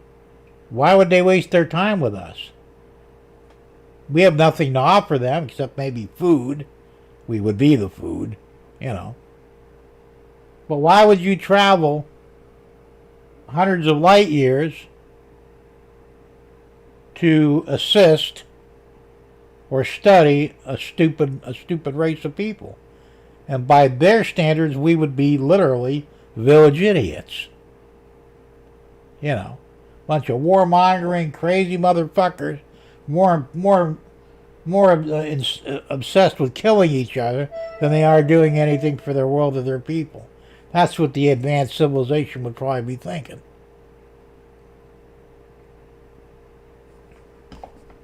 You know. That's why I don't think there's any aliens. So they said if they were smart enough to get here, why would they? And if they aren't smart enough to get here, it don't matter. Russ says, Playboy. Oh, yeah, I read it down. Russ says, what do you think of Swalwell getting lambasted? Jim Ella, what a turd nugget that guy is. He should be swinging off a rope. Every fucking one of them should be. They're all traitors. And he's not the only one that's resigning from Congress or the Senate. There's a couple others. For, I think, basically the same reasons. You know. These people are all crooked. They don't care about America or the American people. All they care about is lining their pockets and do whatever perverse thing they can think of, you know. I don't give a shit. Let them all fucking die, you know. Save me the aggravation, right?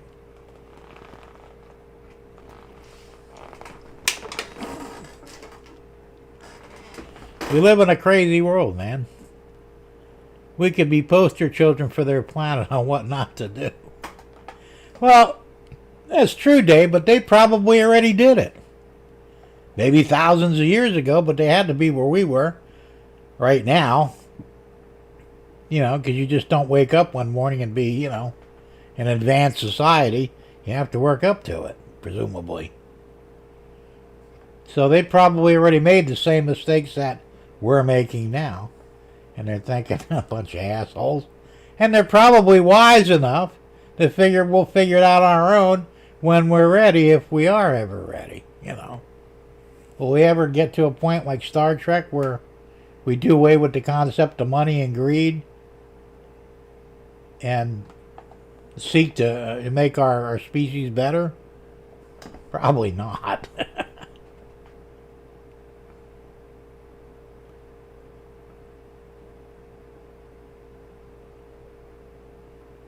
I'm not sure about that, Roy.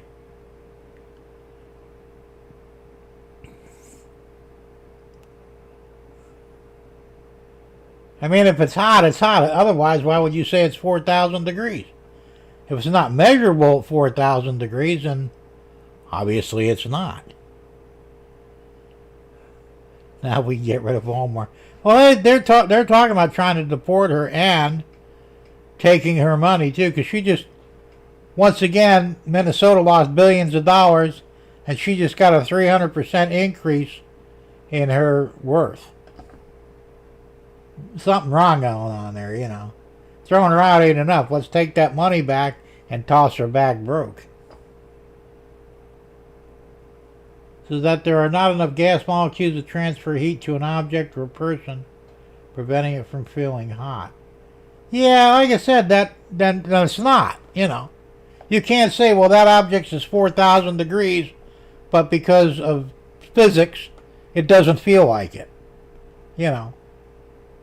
That's like walking outside, it's 80 degrees, and say, well, you know, it's not, you don't feel the 80 degrees because not enough molecules to heat up the atmosphere.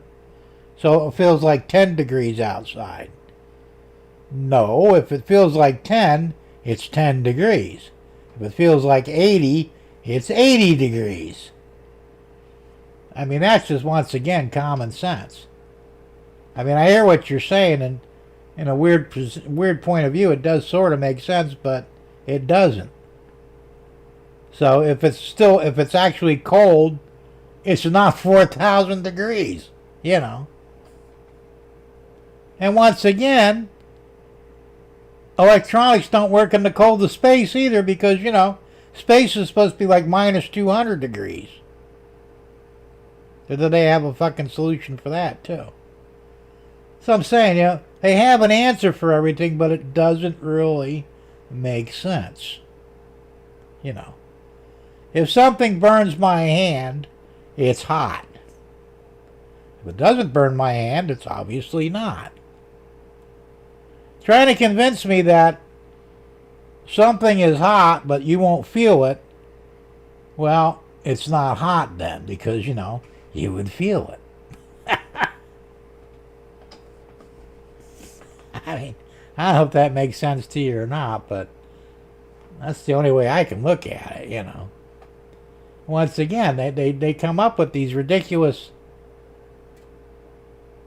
theories or physical problems that, explain it away, but it don't make sense.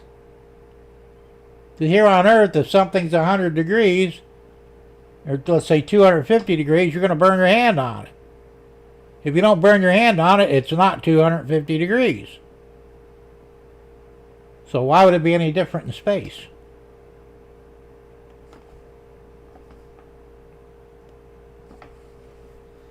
That's like spacesuits. A spacesuit couldn't actually work in space. And the reason being is because they pressurized the suit. Well, the problem is that the human body can only handle so much pressure. So in order to pressurize the suit to not be crushed by the vacuum of space, it would crush the person inside of it. But nobody ever thinks about that shit. Dry ice will burn your hand. Well, that's a different type of burn. That's really cold. It's on the opposite end of the scale, but it still burns. Not from a heat burn, but from a cold burn. But it still burns. So what you just said earlier wouldn't make sense, because it's saying, well, if it's 4,000 degrees, but really minus 4,000, yes, you would get burnt, freezer burnt all the same. You still couldn't survive it. Neither will the metals or the electronics. It's all right. Let's go back to, here's another one. Maybe you can figure this one out. Re-entry. Orion re-enters the Earth.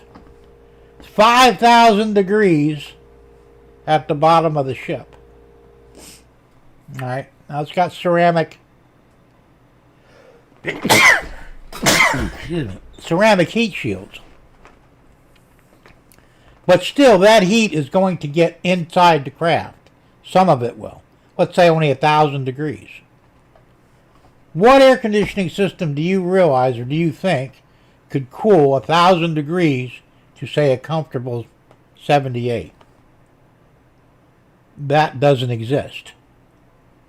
The differential in temperatures is only about 20 or 30 degrees that an air conditioner can actually do. It's not like they got, a 15-ton air conditioner hanging off the side of the capsule that can actually cool the craft. They're probably using, wow, that's what they'll tell you. They're probably using what they call them, the diodes. Things they can electronically change the temperature. They don't work well. He's not here on Earth anyway. So, thank you, John.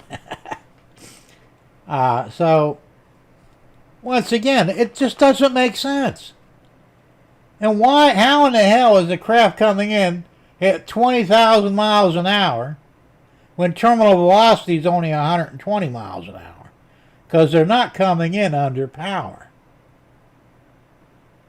They're basically just, floating or whatever, or momentum. They should immediately slow down as soon as they hit the atmosphere, but they don't. And that builds up heat. If they slow down before they hit the atmosphere, like if they had, say, like a retro rocket, to slow the craft from 22,000 miles an hour to, say, maybe a couple of 100 miles an hour, and it re-entered the atmosphere, you wouldn't have any burn up. You wouldn't need the shields, because the friction would be almost non-existent. But yet they don't do that. Why? like I said, if you brought an object up to, let's say, 100,000 foot, you're technically in space, and drop that item without power, it will never go faster than 120 miles an hour. Now, we were taught that in school, called terminal velocity. The fastest an object of any size can free fall through the atmosphere. And how do you go from 22,000 miles an hour to 16 miles an hour in less than 300 miles? Once again, your only braking capacity, supposedly, is the fire underneath your spacecraft, which acts as a heat brake. That doesn't really make sense anyway. And they don't even know if the fucking, heat pump. That won't work. Heat pumps are worse than conventional air conditioners. It's not possible. Even when they went to the moon in '69, supposedly, when the sun went down and they were in the dark on the moon, the temperature was minus 240 degrees. You can look that up. It's in the history books.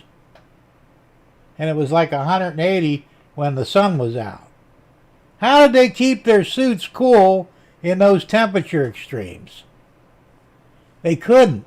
It's not possible. It wasn't possible then. It ain't possible now. They didn't have the components for an air conditioning unit, which would have to be huge, along with their oxygen, to be able to keep their suits in a comfortable, climate. That's what I'm saying. There's nothing about any of it that can possibly be real. Until somebody proves me wrong, I'll keep on believing what I believe. So, what else we got going on? Pogo, you doing all right down there? He hasn't met the new dog yet. I don't know how he's going to act. I know the new dog will be fine, but I'm not sure about him. I mean, we have another dog in the house, and they seem to get along, so I think he'll be all right with the new dog. We'll see. As long as the dog don't try and steal his food, he'll be fine. Yeah. Lucky that the Chihuahua, he tries to steal Pogo's food all the time, and Pogo ain't having none of that shit. He's never attacked him. But boy, he'll show his fucking teeth and growl. It's like, dude, back the fuck off, And like he does, he backs off because he doesn't want to die.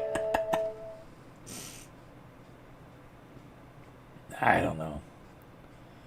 We live in a strange world and strange times. People are going nuts. They're killing each other for no good reason. And it doesn't make any sense. So I'm glad I live where I live. I don't think I'd want to live in a big city because I'd probably either wind up killing somebody or getting killed. Because I don't put up with shit either. So, here it's not really a problem because people are kind of laid back. They just don't want to be bothered, Not saying we don't have crime here, but it's very little.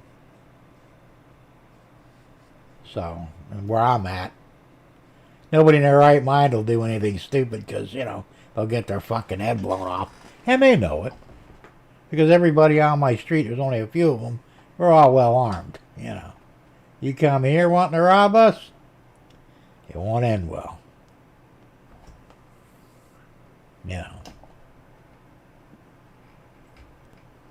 Well, anyway, now you've heard my life story for the shed and the expansion. You've seen proof that I'm actually doing something.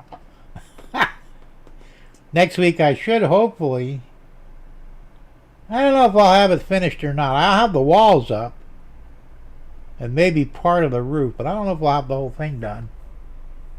And of course, like I said, then I'm at a standstill after that because I got to wait till next month to get more money to buy the foam and the fiberboard, and I'll probably have to buy some electrical items too. I'm going to need wire, and I can't really reuse any of this stuff here. Won't be long enough. So I'm probably going to spend $300 or $400 next month.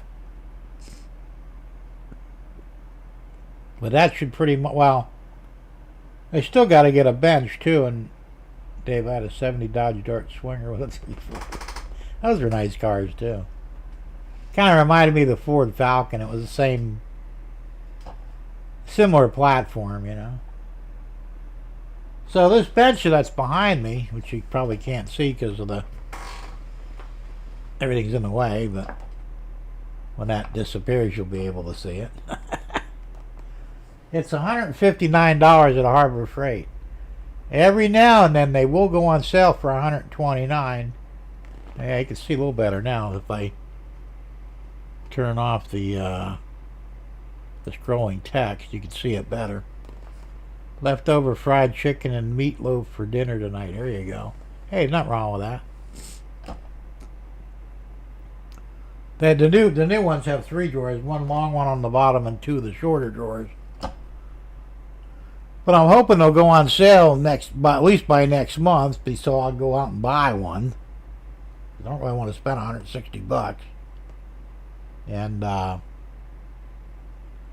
think I'm probably going to put this one in the room and put the new one out here. I'll move it over because I won't have the sink behind me. My buddy had one too. Oh, there you go. So, yeah, I'm going to move the sink. Basically, I'm just going to throw it on the other wall. Use the same plumbing, but reverse it. And this way it'll take it out of this area. The new bench will slide all the way down to the layout, which will leave me enough of an opening for a doorway. I think it'll leave me like... Yeah, it'll leave me like 40 inches, but the doorway's only going to be 30. I don't think I need anything wider than 30. I don't plan on getting any bigger than I am. So, as I said, that's the plan. But we'll see. And there's no reason why I shouldn't be able to finish most of the shed. 12.5 after doing more. Yeah, that's not bad. I was never much of a Chrysler fanatic. I was more in... I liked the Pontiacs. I had a few Chevys. I wasn't even big on Fords at the time. So... Those days are behind me, though, because I can't afford to do it anymore. You know? Used to build be able to build a 400 horse motor for around $1,200. Now it's like $12,000. That's fucking nuts, you know. I said everything got so damn expensive, it's crazy. And, you know, even our hobby's getting expensive, but not quite yet. Fried chicken and meatloaf, yum. Yeah, that's a good combo. I wouldn't mind some meatloaf right now. Hey, fried chicken's okay, but not one of my favorites. Meatloaf is, though. Mopar or no car here. There you go. Sounds like a plan, Jim. Look forward to videos. Yeah, there'll be some. When I started doing it, I said, if I don't shoot videos, they'll be up my ass. Where's proof of what you're doing, And it'd really be fun to, actually video as I'm going along. You don't have to be, crazy long or anything. Just to get an idea what's going on and, at least where I stand and show some progress being made. Because I know in the past I've said a lot of things and not followed through on them. And, not intentionally, but that sometimes happens. So now I'm in a position where, I'm going to follow through on what I want to do. And this is a very important project for me. My wife thinks I'm crazy. She says, I can't believe you're going to cut a fucking hole in your shed. She has a thing with holes, I go, well, Deb, that's what you do. I said, when I bought this shed, it had a barn door in the front, It was like 60 inches wide with a fucking padlock on it. And I go, I don't want that. I want an actual man door. So I took it off. I, filled in the gaps, bought an exterior door and put it in. I mean, it looks good. Well, you guys have seen it, right? You see that right there. And it's, I think that's a 32 inch that I put in there. Or it might be a 36, I don't remember. But, and that was an $8,200 shed. She thought it was nice. I can't believe you're cutting up the walls right. I said, well, this is what I need. I'm not afraid to do it because I can make it right, and I did. I did a nice job putting the door in. And like I said, I built some framework in there to fill in the hole because, like I said, the original door I think was 48 inches, 4 foot. Because it's big enough to put a mower in, a riding mower, and I said, oh, fuck that, I don't need that. I just need to be able to walk through the fucking thing. And plus, I didn't want to tie up half of this area because I would have lost some of my bench for the office here, and I probably wouldn't have been able to put that bench in either because it would have all been door. So I know what the hell I'm doing. And I'm not afraid to, hey, when I 6-wheeled my Le Mans, I had to cut the body up a little bit, and my ex-wife, she thought, she said, you sure you know what you're doing? I said, well, sorta. Says, you could ruin the car. I said, yeah, I could, but I'm going to do it anyway. And I did it, and it worked out fine, I cut 2 holes through the back of my house through tunnels into my breezeway. There you go. I mean, you do what you got to do, We're men. We're not dumbass kids. I think most of us know what the fuck we're doing to some degree. Tell her you're going to get another shed and have it go from this one side to the house. Yeah, I wish I could. And the thing is, and I don't know if I talked about this last, I don't remember, but I had $107,000 when I sold the house in Naples after I bought this place. That was money free and clear. I spent it all because I had to. I really couldn't keep it because disability and shit, but I should have bought 2 of these fucking things. It would have been $1,700, big deal, or $17,000, big deal. Not like I mean, I could have used them. I could have took the money and did that, but I didn't think. Tom Drassi says, Jim, you just put an archway in, no door, you will lose space with a door, or maybe an insert door in the wall. Well, that's why I'm not thinking about putting a door in. Yeah, I'm left-handed. And I like stuff that's easy to reach. And if I put an opening in there, I could have light. If I do put a light switch in for the light room there, if I don't use these switches, it'll be easy for me to hit the switch on the left. If there's a door, the door would either have to open this way, which would be a problem, because if it opened outward, I wouldn't be able to get to the switch. It would be behind the door. Therefore, I'd have to put the switch on the right-hand side, because you wouldn't want the door opening to the right, in or out. So you want it on the left, hinged on the left side. Well, he said, I don't really need a door. It's all going to be sealed. The air conditioner in here should cool that area as well. I mean, I can get this place ice cold in there if I want. So it should easily, and it's all going to be insulated with foam. So I don't think it's going to be an issue, And if it is, then of course I'll address that later on. But I don't think it's going to be, and there's no reason to waste money on a door. That's unnecessary. I wish there was a way I could put a fucking toilet in here, but it's really not feasible, The plumbing would be a nightmare for the drain, because my septic tank's out that way about 150 foot. That's a lot of trenching to have to be done and getting up, and plus there would be some legality problems with that anyway. But the only possibility is, and I can't afford it right now, is to get one of those green toilets that don't flush and they somehow dispose of the waste. I don't know how they work, but they do. And like I said, if a porta-john wasn't damn expensive to maintain, I'd have one of them dropped off there and let them empty it every, 3 months or so, because it would take that long for me to fill it at least. But, you'd have to pay rent on it. And well, that's what my wife said, build an outhouse. But I don't think you can legally do that here, They want you some sort of septic system. They handle the waste. A hole in the ground doesn't do it. I mean, I would do it if I get away with it, But I don't think they'd let me do that. And I don't need any problems. Because it is a pain in the ass, you know. If I gotta go, I gotta run to the house. Well, I take my scooter, but get to the house. It's about the 200, maybe 300 yards from this door to the bathroom in my house. I gotta go through the garage, through the living room, then to the bathroom. You know, it's sometimes it's touch and go. So, yeah, if I gotta pee, I'll pee out here. I don't give a shit. You know, nobody's gonna see nothing. I'll pee on the ground. If I gotta take a shit, that's a whole different deal. Can you build an outhouse in the sand? Well, see, that's another problem. Like I said, I don't think it would work that well. Yeah, I could use a urinal, but then I gotta empty the fucking thing, and it's easier just to piss on the ground, you know. No big deal. Sometimes I take water pills, you know. They got me on a diuretic because I have congestive heart failure. So every few days I gotta take a water pill. Makes you piss like a Chinese racehorse running backward.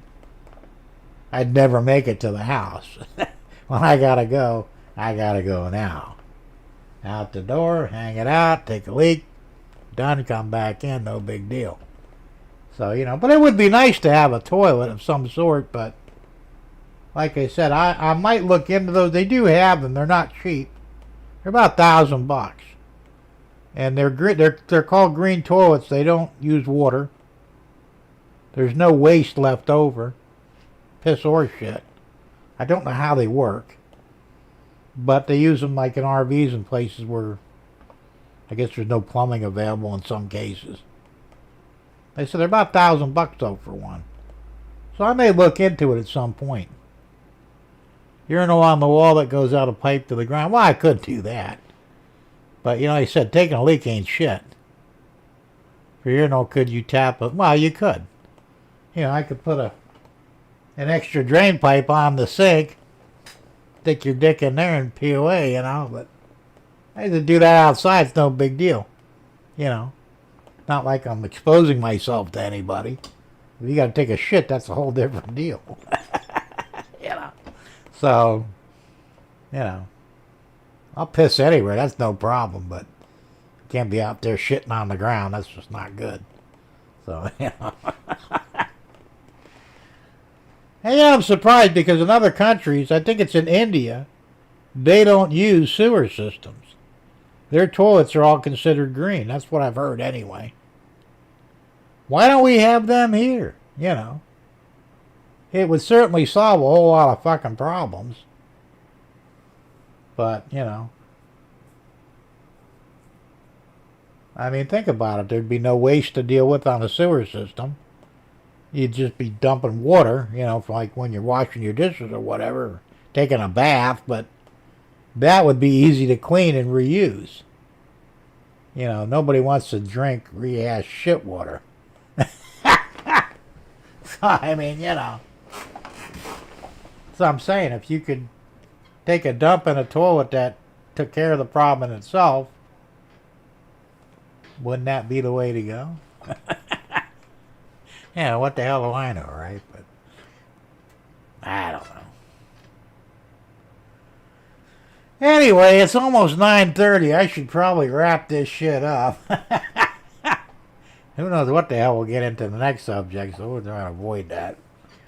But, so anyway, now you know what I'm doing, where I'm at. Next week I should have a lot more to show you regarding the shed.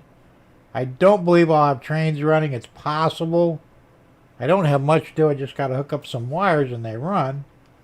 But I don't want to break away from the shed. And plus this place is a major fucking mess. It's going to get worse. Shizzle is only once or twice a day for me, lol. I have to pee every 2 hours.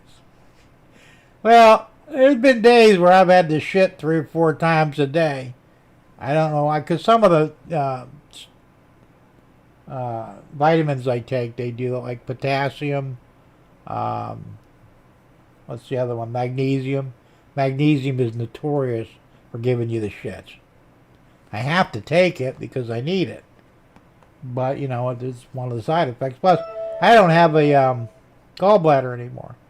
And let me tell you, anytime a doctor tells you you don't need one, punch him in the fucking nuts, because he's full of shit. You do need your gallbladder. I mean, mine went bad and they had to take it out, but they said, "Oh, don't worry about it. You won't even miss it. You won't know it's gone." Bullshit. I never had the shits before then. So they're full of shit. People I've talked to that their gallbladder removed, same problem. Some of it's your diet, and of course, I'm not going to change my diet just because I'm missing an organ. But it is what it is. But so yeah, I'm going to have to move this bench at some point so I can open up, because once the shed's enclosed, the only way I'll be able to get in there is through the new opening. Won't be able to get in from the outside, so you figure probably right before I put the last panel on the side, I'll leave one off until the very end, and I'll probably make the cut from probably inside.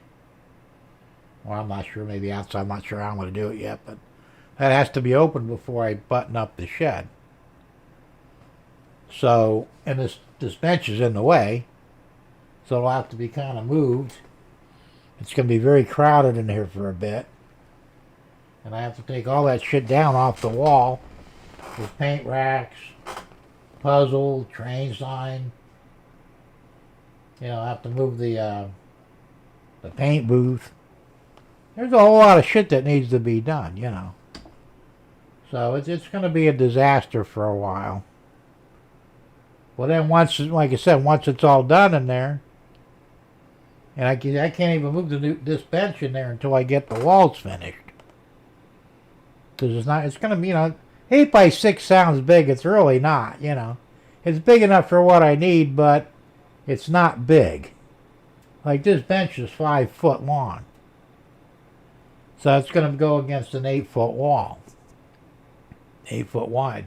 There'll be room on either side of it, but, it'll be in the way if I'm trying to do electrical work in there or putting up walls or lighting. So I don't want to put it in there until basically the shed is mostly finished. And then where every public restroom is in the local area. Yeah, I bet you do, Ross. I don't go out that much, so it's not really a concern. Like if I go to Publix, 9 times out of 10, I get there, I got to take a shit. And they only have 2 bathrooms in there. They have the family bathroom, and then they got the regular men's room, and they have a regular woman's room. Can't go in there, but 9 times out of 10, the family bathroom somebody will be in there. And the public one, they only have 1 stall for taking a dump, so it's like, well, you gotta wait.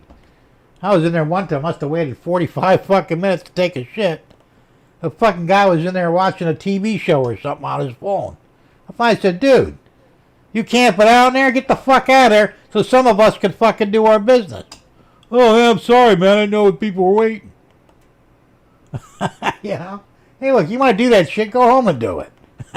He was really watching a TV show.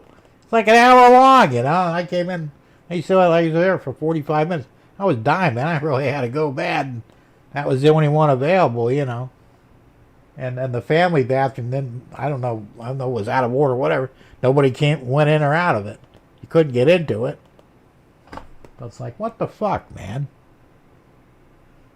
So, I mean, like I said, you got Publix, you got Winn-Dixie, the bathrooms. That once again, the men's room, well, they only have a men's room and a women's room. The men's room, a single stall. If somebody's in there, you're waiting, I don't know why they don't put multiple stalls in these places.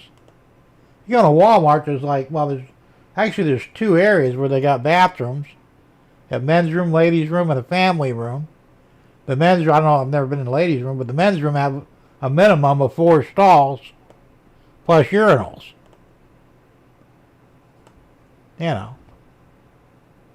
But these other stores don't have that.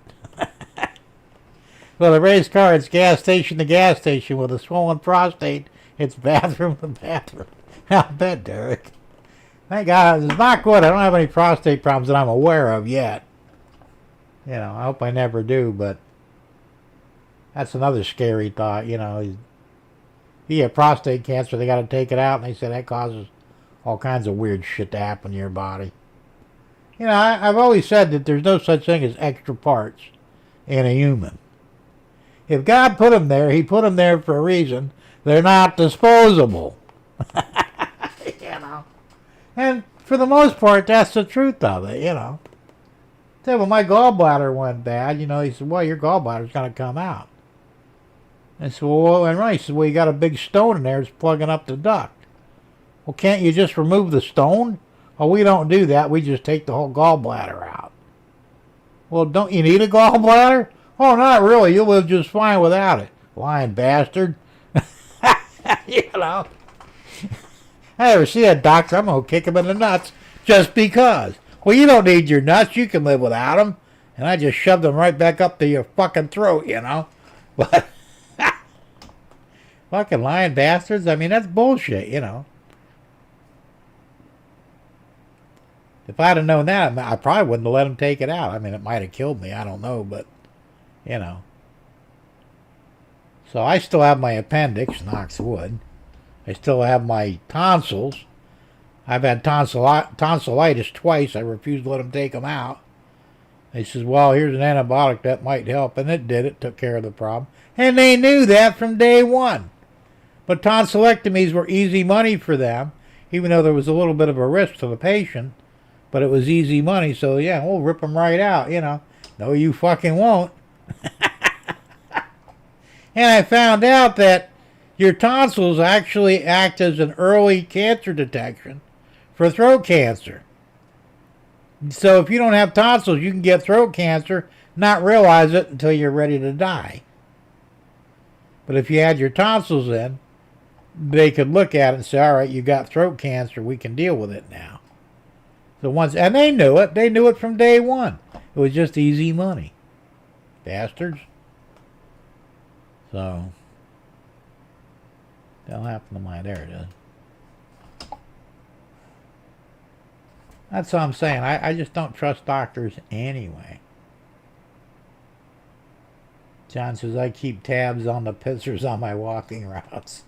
Well, that's the thing, you know, you can't piss in public anymore either. You know.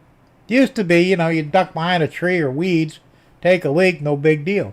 You get caught doing that shit now, that's a sex crime, man. You get put on the sex offenders list for the rest of your life. A friend of mine, we were out walking the dogs, and he had to pee really bad. He went behind his house, well, it was a field, and there was a fence there, and he, you know, took a leak. Well, the fence, I guess there were gaps in it, and the woman who owned the house, she saw his dick, supposedly, called the police. They were ready to arrest him and charge him with a sex crime. It's like, I had to use the bathroom, you know. He says, I didn't know she could see me. And they let him off with a warning. He got lucky because they told him, you know, that's a felony. And if you got convicted of that, you'll be on the sex offenders list for the rest of your life. That's bullshit, man. He's just taking a fucking piss. Not like he was out there stroking the fucking thing, you know. What the hell? Well, that's how fucked up our society is now, you know. Last June, Jim, I was in the ER watching your live stream. Next morning, my gallbladder was gone. I believe it. You know. So I'm saying it sucks, man. I mean, we've all been there, you know. I don't know why the gallbladder fucks up, but they said it's... I love cheese, and they say cheese is one of the worst things for your gallbladder. And that's what actually set it off. I had a cheese pizza, and man, I was in agony right after I ate it, you know. And so I went to the ER, and they said, you know, what's going on? He said, well, you got a bad gallbladder. And I go, well, what the hell? He said, do you eat cheese? He said, I said, yeah, why? And yeah, that's probably what caused it. And I'm going, well, that sucks. That's because the liberals created that stupid... Well, of course they did, Tom. And I'm saying, because it's stupid, you know. I mean... If you're out there jacking off, I can understand. But you're taking a fucking leak, man. Something you have to do. There's not always a bathroom around. Not like you're out there waving your dick in public while you're peeing. You know. And well, you're right, Russ. That's basically what they told him. Is you better piss yourself if you can't make it to a restroom. But then you got to deal with the embarrassment of that. It's unnecessary.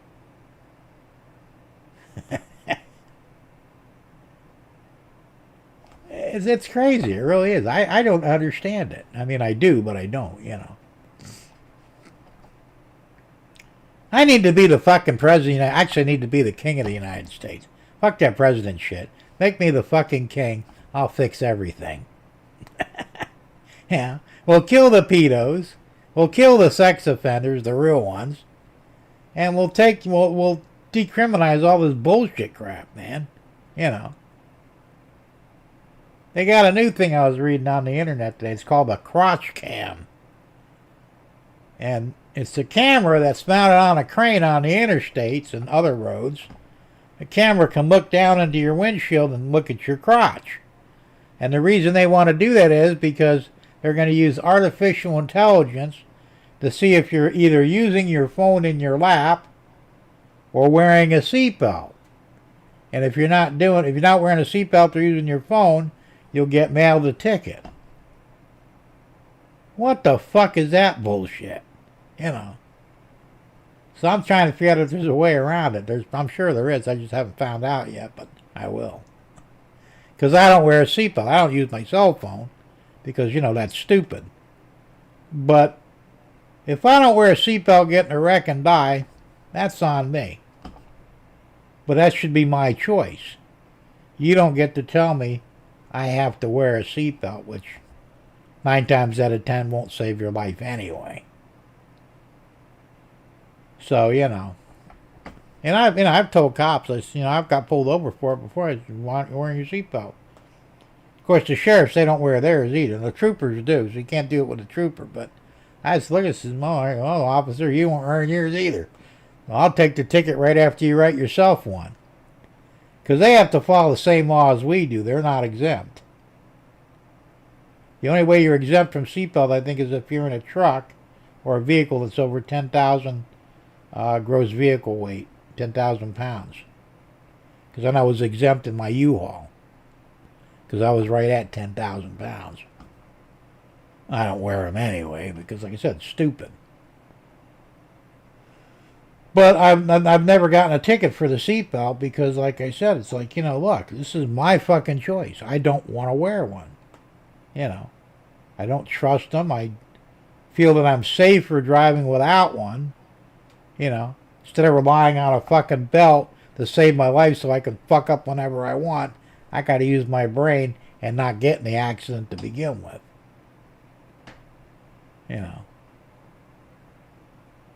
Jim, I think tinfoil will reflect that signal, maybe. Wouldn't that be weird? Have a bunch of tinfoil in your lap so they couldn't fucking... It'd probably make it illegal, right? Because they're assholes. But I've never agreed with stuff like that. Hey, look, if you refuse to use a safety device and you get hurt or killed, that's on you. Now, if not wearing that safety device could kill other people, okay, you may have a reason there, a legitimate excuse. But by not wearing a seatbelt, I'm not endangering anybody's life except for this guy. I'm willing to take the chance, so fuck off, I don't have airbags in any of my vehicles. They're disconnected. Is it legal? No, it's highly illegal. I don't care. I don't want shit blown up in my face. If you hit a bird at 70 miles an hour that weighs at least 2 pounds, it will set your airbags off if it hits the front of the car. You want to get hit with a fucking explosive bag at 70 or 80 miles an hour while you're going down the interstate? You think that won't put you in a wreck? I got news for you.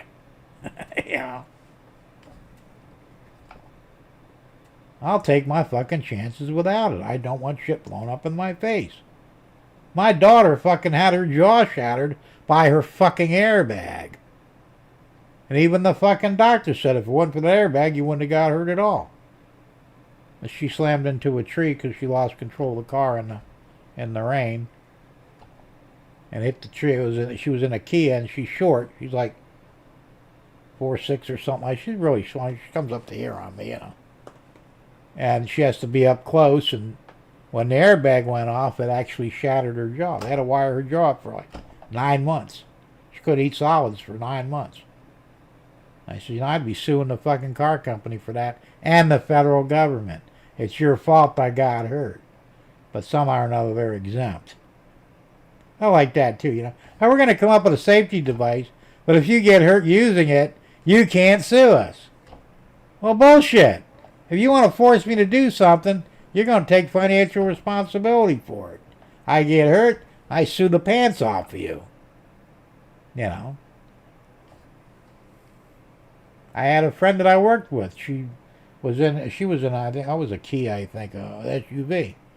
She got rear-ended. She had her seatbelt on. The force flung her forward before it flung her back and fucking broke her collarbone. The seatbelt did that. If she hadn't been wearing it, she wouldn't have got hurt at all because the headrest is what kept her from getting whiplash. The seatbelt actually hurt her. But they're exempt. You can't do anything. Bullshit. So, And now he said they're using cameras for everything. GM and Ford, I think they start next year. All their new cars will actually monitor your body language, your eye movements. And if you don't look like you're 100%, it'll shut the car off, even if you're doing 100 mile an hour down the interstate. Shut the car off. You know what happens when you turn your car off at high speed? You got no fucking brakes, and you probably don't have steering either unless you've got really strong arms because your power steering shuts off. Tell me that isn't going to kill more people than it helps. Some of the airbags actually send metal. Well, that's true. The ones that just got recalled or been recalled, I can't remember what they're called now. Takata. The Takata airbags. My wife had them in her Mustang. Her Mustang got recalled. And they would kill you if they went off because it would throw metal shrapnel. Because it's a fucking bomb! They call it an airbag, but it has nothing to do with air. It's an explosive detonation with the resulting gases from the explosion inflates the bag. There's a button in the back of it, well, it's actually toward the windshield, that's supposed to pop out and release the air in the bag so that you don't get smothered. They don't always do what they're supposed to, and sometimes there's more explosive in it than there's supposed to be. I said in my daughter's case, it shattered her jaw. Fuck that, It doesn't make you safer. If anything, it makes you dumber. Oh, I can get in a wreck because I got airbags and seatbelts and I got insurance. I don't care what I do, I won't get in any trouble. Bullshit, You're still going to die, maybe, and if you don't, maybe you wish you would, Before all that shit, when driving was dangerous, remember that? Back in the day? We tried to avoid accidents. You ever watch these fucking, the dash cam videos? They have them on the internet every now and then. There'll be like a collage of the different, dash cams. And this guy's going down the road doing the speed limit. Some idiot pulls out in front of him. He doesn't even try and stop. Well, just slams right into him. You know why? Airbags and seatbelts. But if he knew he was going to get hurt or killed, he'd probably try not to hit the motherfucker. He still might hit him, but it would lessen the impact if he actually applied the brakes. They don't even apply the brakes. Boom! You got plenty of room. You can either move out of the fucking way or slam on the brakes, or both. Fuck it, just run right into him. I got airbag and seatbelts. They'll save my life. No, they won't. That's what I'm saying. They bullshitted people into thinking they're invincible in their cars. You're not. You could still die. Or worse, not die but wished you did.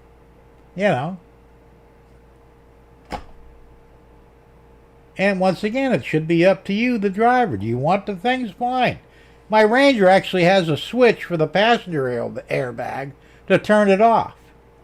I turned them both off anyway. I disconnected both of them so they can't come on. But they did that for the passenger because they said for some reason the airbag doesn't work as well for the passenger as it does the driver. Also, most of us drive with our hand on the top of the wheel. And what happens when that bag goes off? You punch yourself in the face. You could break your nose, or worse, send nose shrapnel in your brain and die. You know, nothing like punching yourself in the face at, 150 miles an hour. I think them bags inflate at. Because, you're supposed to drive at 10 and 2. Who the fuck drives at 10 and 2 on the wheel? Everybody's got their arm there, just driving around. And when that bag goes off, boom, you pop yourself in the head. And they all know this, but it doesn't matter. Well, you didn't have your hands in the right place. Yeah, so? Now, when I had my I had a BMW, what was that, 640? No. I don't remember what the hell, a 6 Series, 4 Series, I don't remember. It's a convertible little BMW was given to me. I took the airbag out of that. And in order to disable that, you had to literally remove it from the car first. So I took it out, and right on the back it says, caution, or danger, explosive device. Now, if you pull an airbag out of an American car, it don't say that. It says, caution, airbag. There's no fucking air involved in it. It's two chemicals exploding when they come together, and the resulting gases inflate the bag very quickly, because if it were just air, it wouldn't inflate that quick. It would take a few seconds. You don't have a few seconds. And I've never seen one go off in real life until I bought a junk car for parts. It was a Pontiac Bonneville. I think it was a 96 or 97. Pretty car, but it like 400,000 miles on it. Had issues. I bought the car for $25 off a salesman that I used to deal with at the golf course. Well, let's have some fun. Let's take the airbag of that fucker and set it off. So I took it out of the steering wheel, locked it in the vise on the bench inside the shop, got some long wires in the battery, and we set that fucker off, right? I'd never seen one go off in real life. Matter of fact, nobody probably has, unless you happen to be hit by one. The ones they show you on TV are always in slow motion, Slowly comes up, and it looks so gentle and, not dangerous, but that's not really how it works. Boom! That thing, and it shot that fucking block out. We never found it. We made sure we were on the opposite side of it so that we wouldn't get hit by it. I mean, that fucking bag, boom, like right now. And it was loud. It was an explosion, I mean, that could have been like a quarter stick of dynamite. It was real loud and very violent. Afterwards, I went to grab it. I fucking burnt my hand on it, the metal part. It stayed hot for 3 fucking days. And I'm thinking, there's no fucking way in hell I want this fucking thing blowing up in my face. And even my coworkers just, holy shit. They don't show it like that on TV. I said, no, they don't. Because if they did, people would probably refuse to drive their cars unless they were removed. And they always show it in slow motion on TV, so it comes out, gently hits you, and, saves your life. But that's not the way it works in real life,